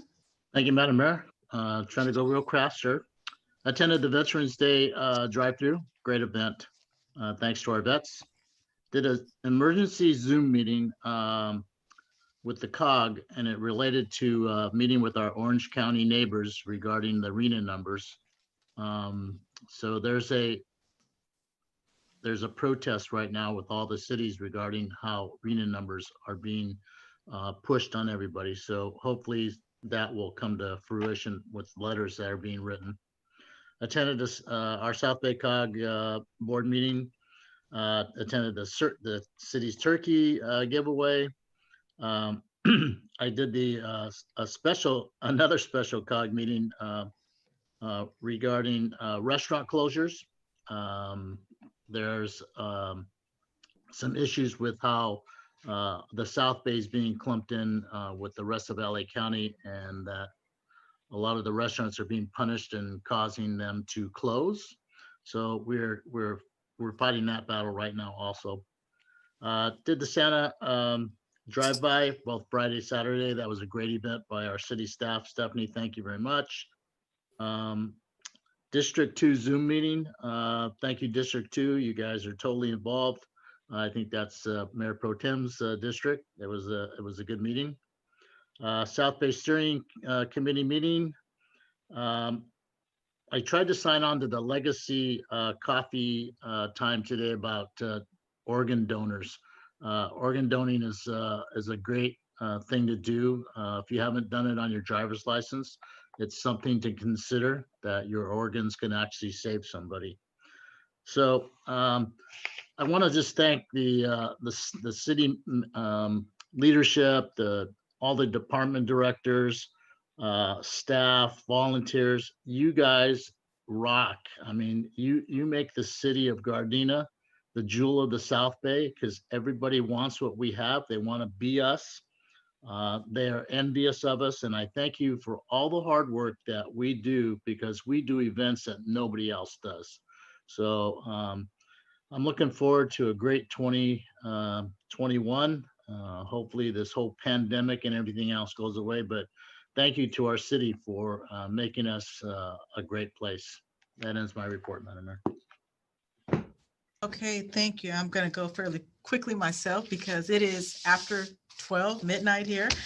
Since the last council meeting, I attended the Veterans Day drive-by. I also attended a special like memorial service for Toshio Harai on the anniversary date of his passing. And also I attended my monthly CCGA and my sanitation meeting via Zoom. Also, I attended the Gardena Carson Rotary Thanksgiving dinner giveaway, where over 250 box dinners were given to LAUSD families.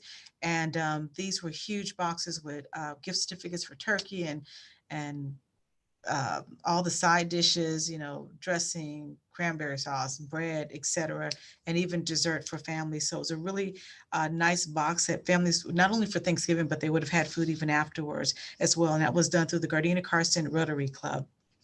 I also attended the, I guess it's called the Light Christmas Tree giveaway that we had. I think the name kept changing, but the Christmas giveaway of the candy we had, I attended on Friday and Saturday. And as was mentioned earlier, I think the kids just had such a blast looking at all the lights going down 162nd. And I just kept hearing from different people how they were so impressed what we did as a city. So Councilman Tanaka, you're right. We do what other cities don't do. And I mean, it shows out that people are talking about it. So I'm really proud that we're in a city that does so much like that. Also, I attended a special AQMD meeting where we elected a new board representative.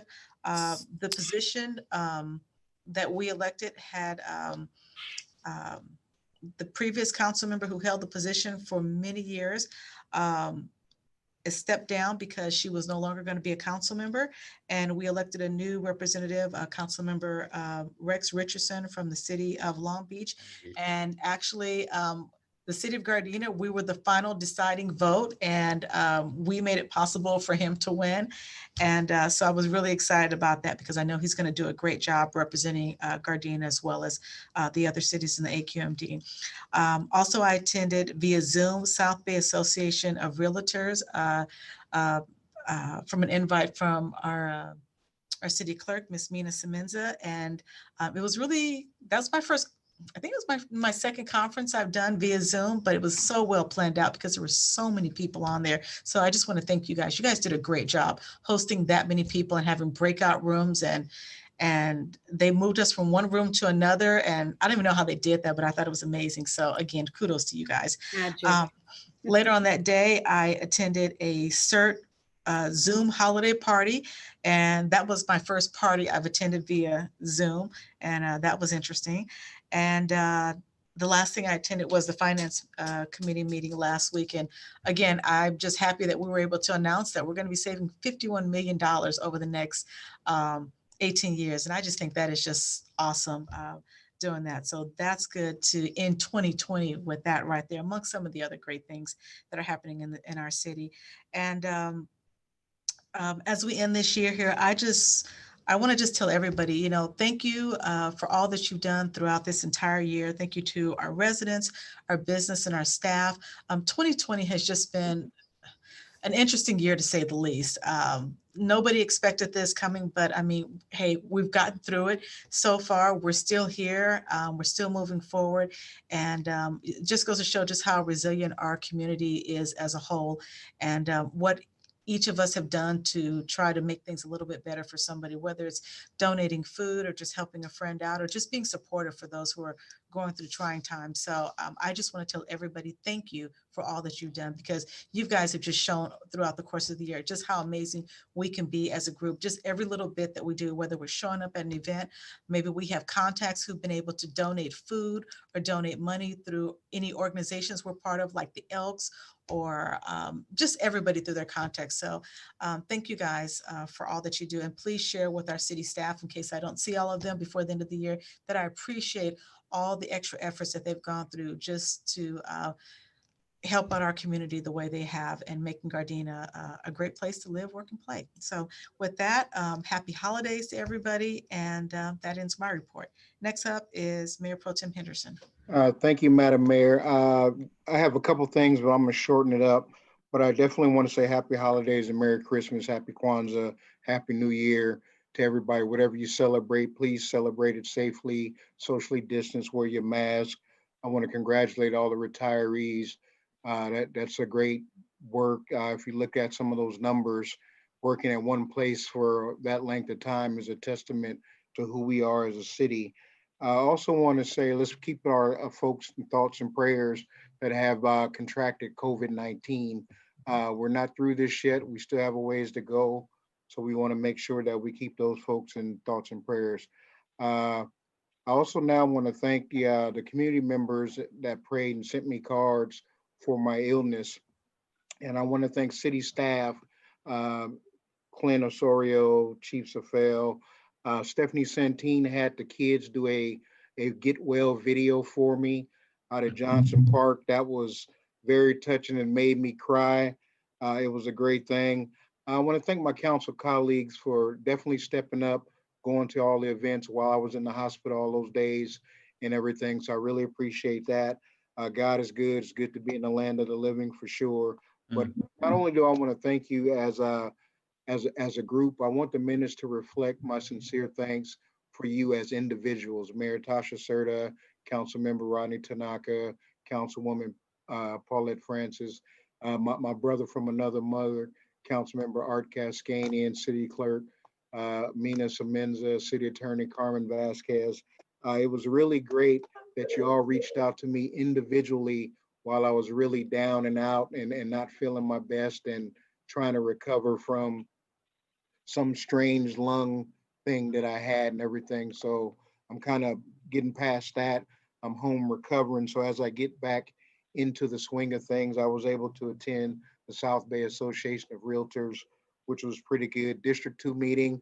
It was great to get back into my district. For those that don't know, I've been on bed rest and I haven't been doing any Zooms because I was getting tired and everything. But tonight I'm feeling energized. I know it's Wednesday morning, but I can go till the sun comes up and everything as my breath gets a little better. Today I did the SCAG Legislative Committee meeting, and we started our setting our agenda for what we're going to do in 2021. So SCAG is going to be real aggressive. That the arena issues, housing issues is something that we want to address because the numbers that every community's been assigned are astronomical, and I'm not sure how we're going to meet that. And because the hour is long, although I can keep going and everything, Madam Mayor, so ends my report. I just want to say thank you to everybody. It felt like family, you all reaching out to me, and I'm getting better as the days keep progressing.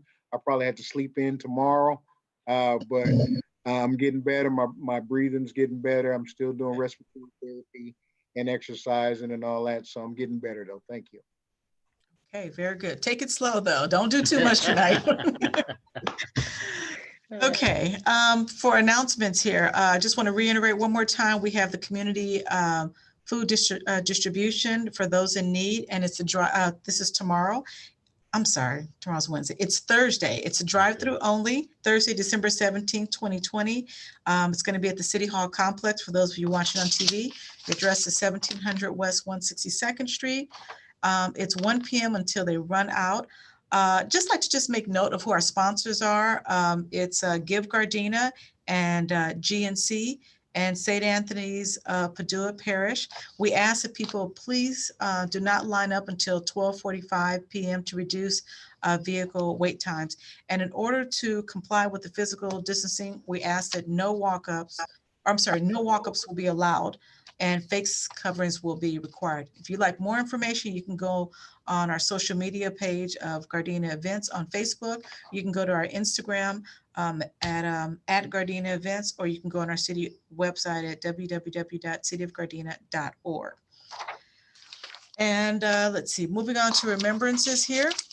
Tonight, we're going to adjourn in memory of Miss Jeanette Ketchum, who was 73 years of age and former records technician with the Gardena Police Department from 2001 through 2005. We're also going to adjourn in memory of Mr. Johnny Aguilar, who was 45 years of age, the beloved uncle of Herson Coronado, the community service officer with the police department. So at this time, we're going to move on to adjournment. The Gardena City Council adjourned to the closed session portion of the City Council meeting at 7 p.m., followed by the regular City Council meeting at 7:30 p.m. on Tuesday, January 12th, 2021. We are adjourned. Thank you, guys. Night, everybody. Merry Good night, Christmas. everyone. Good night. Merry Christmas. Good everyone. night. Happy New You all Year. are great. Christmas. Hopefully this will be the longest meeting we will ever have, ending at 12:19, and we're ending 2020 like this. That's all right. We getting work done though. There you go. Must they have jobs? Hurry up and fix those lungs so we can have a, you know what? Absolutely. Absolutely. Stop encouraging him. That's my motivation. I'll see you all later. All right. All right. Night, Bye. everybody. Be night. safe. Good night.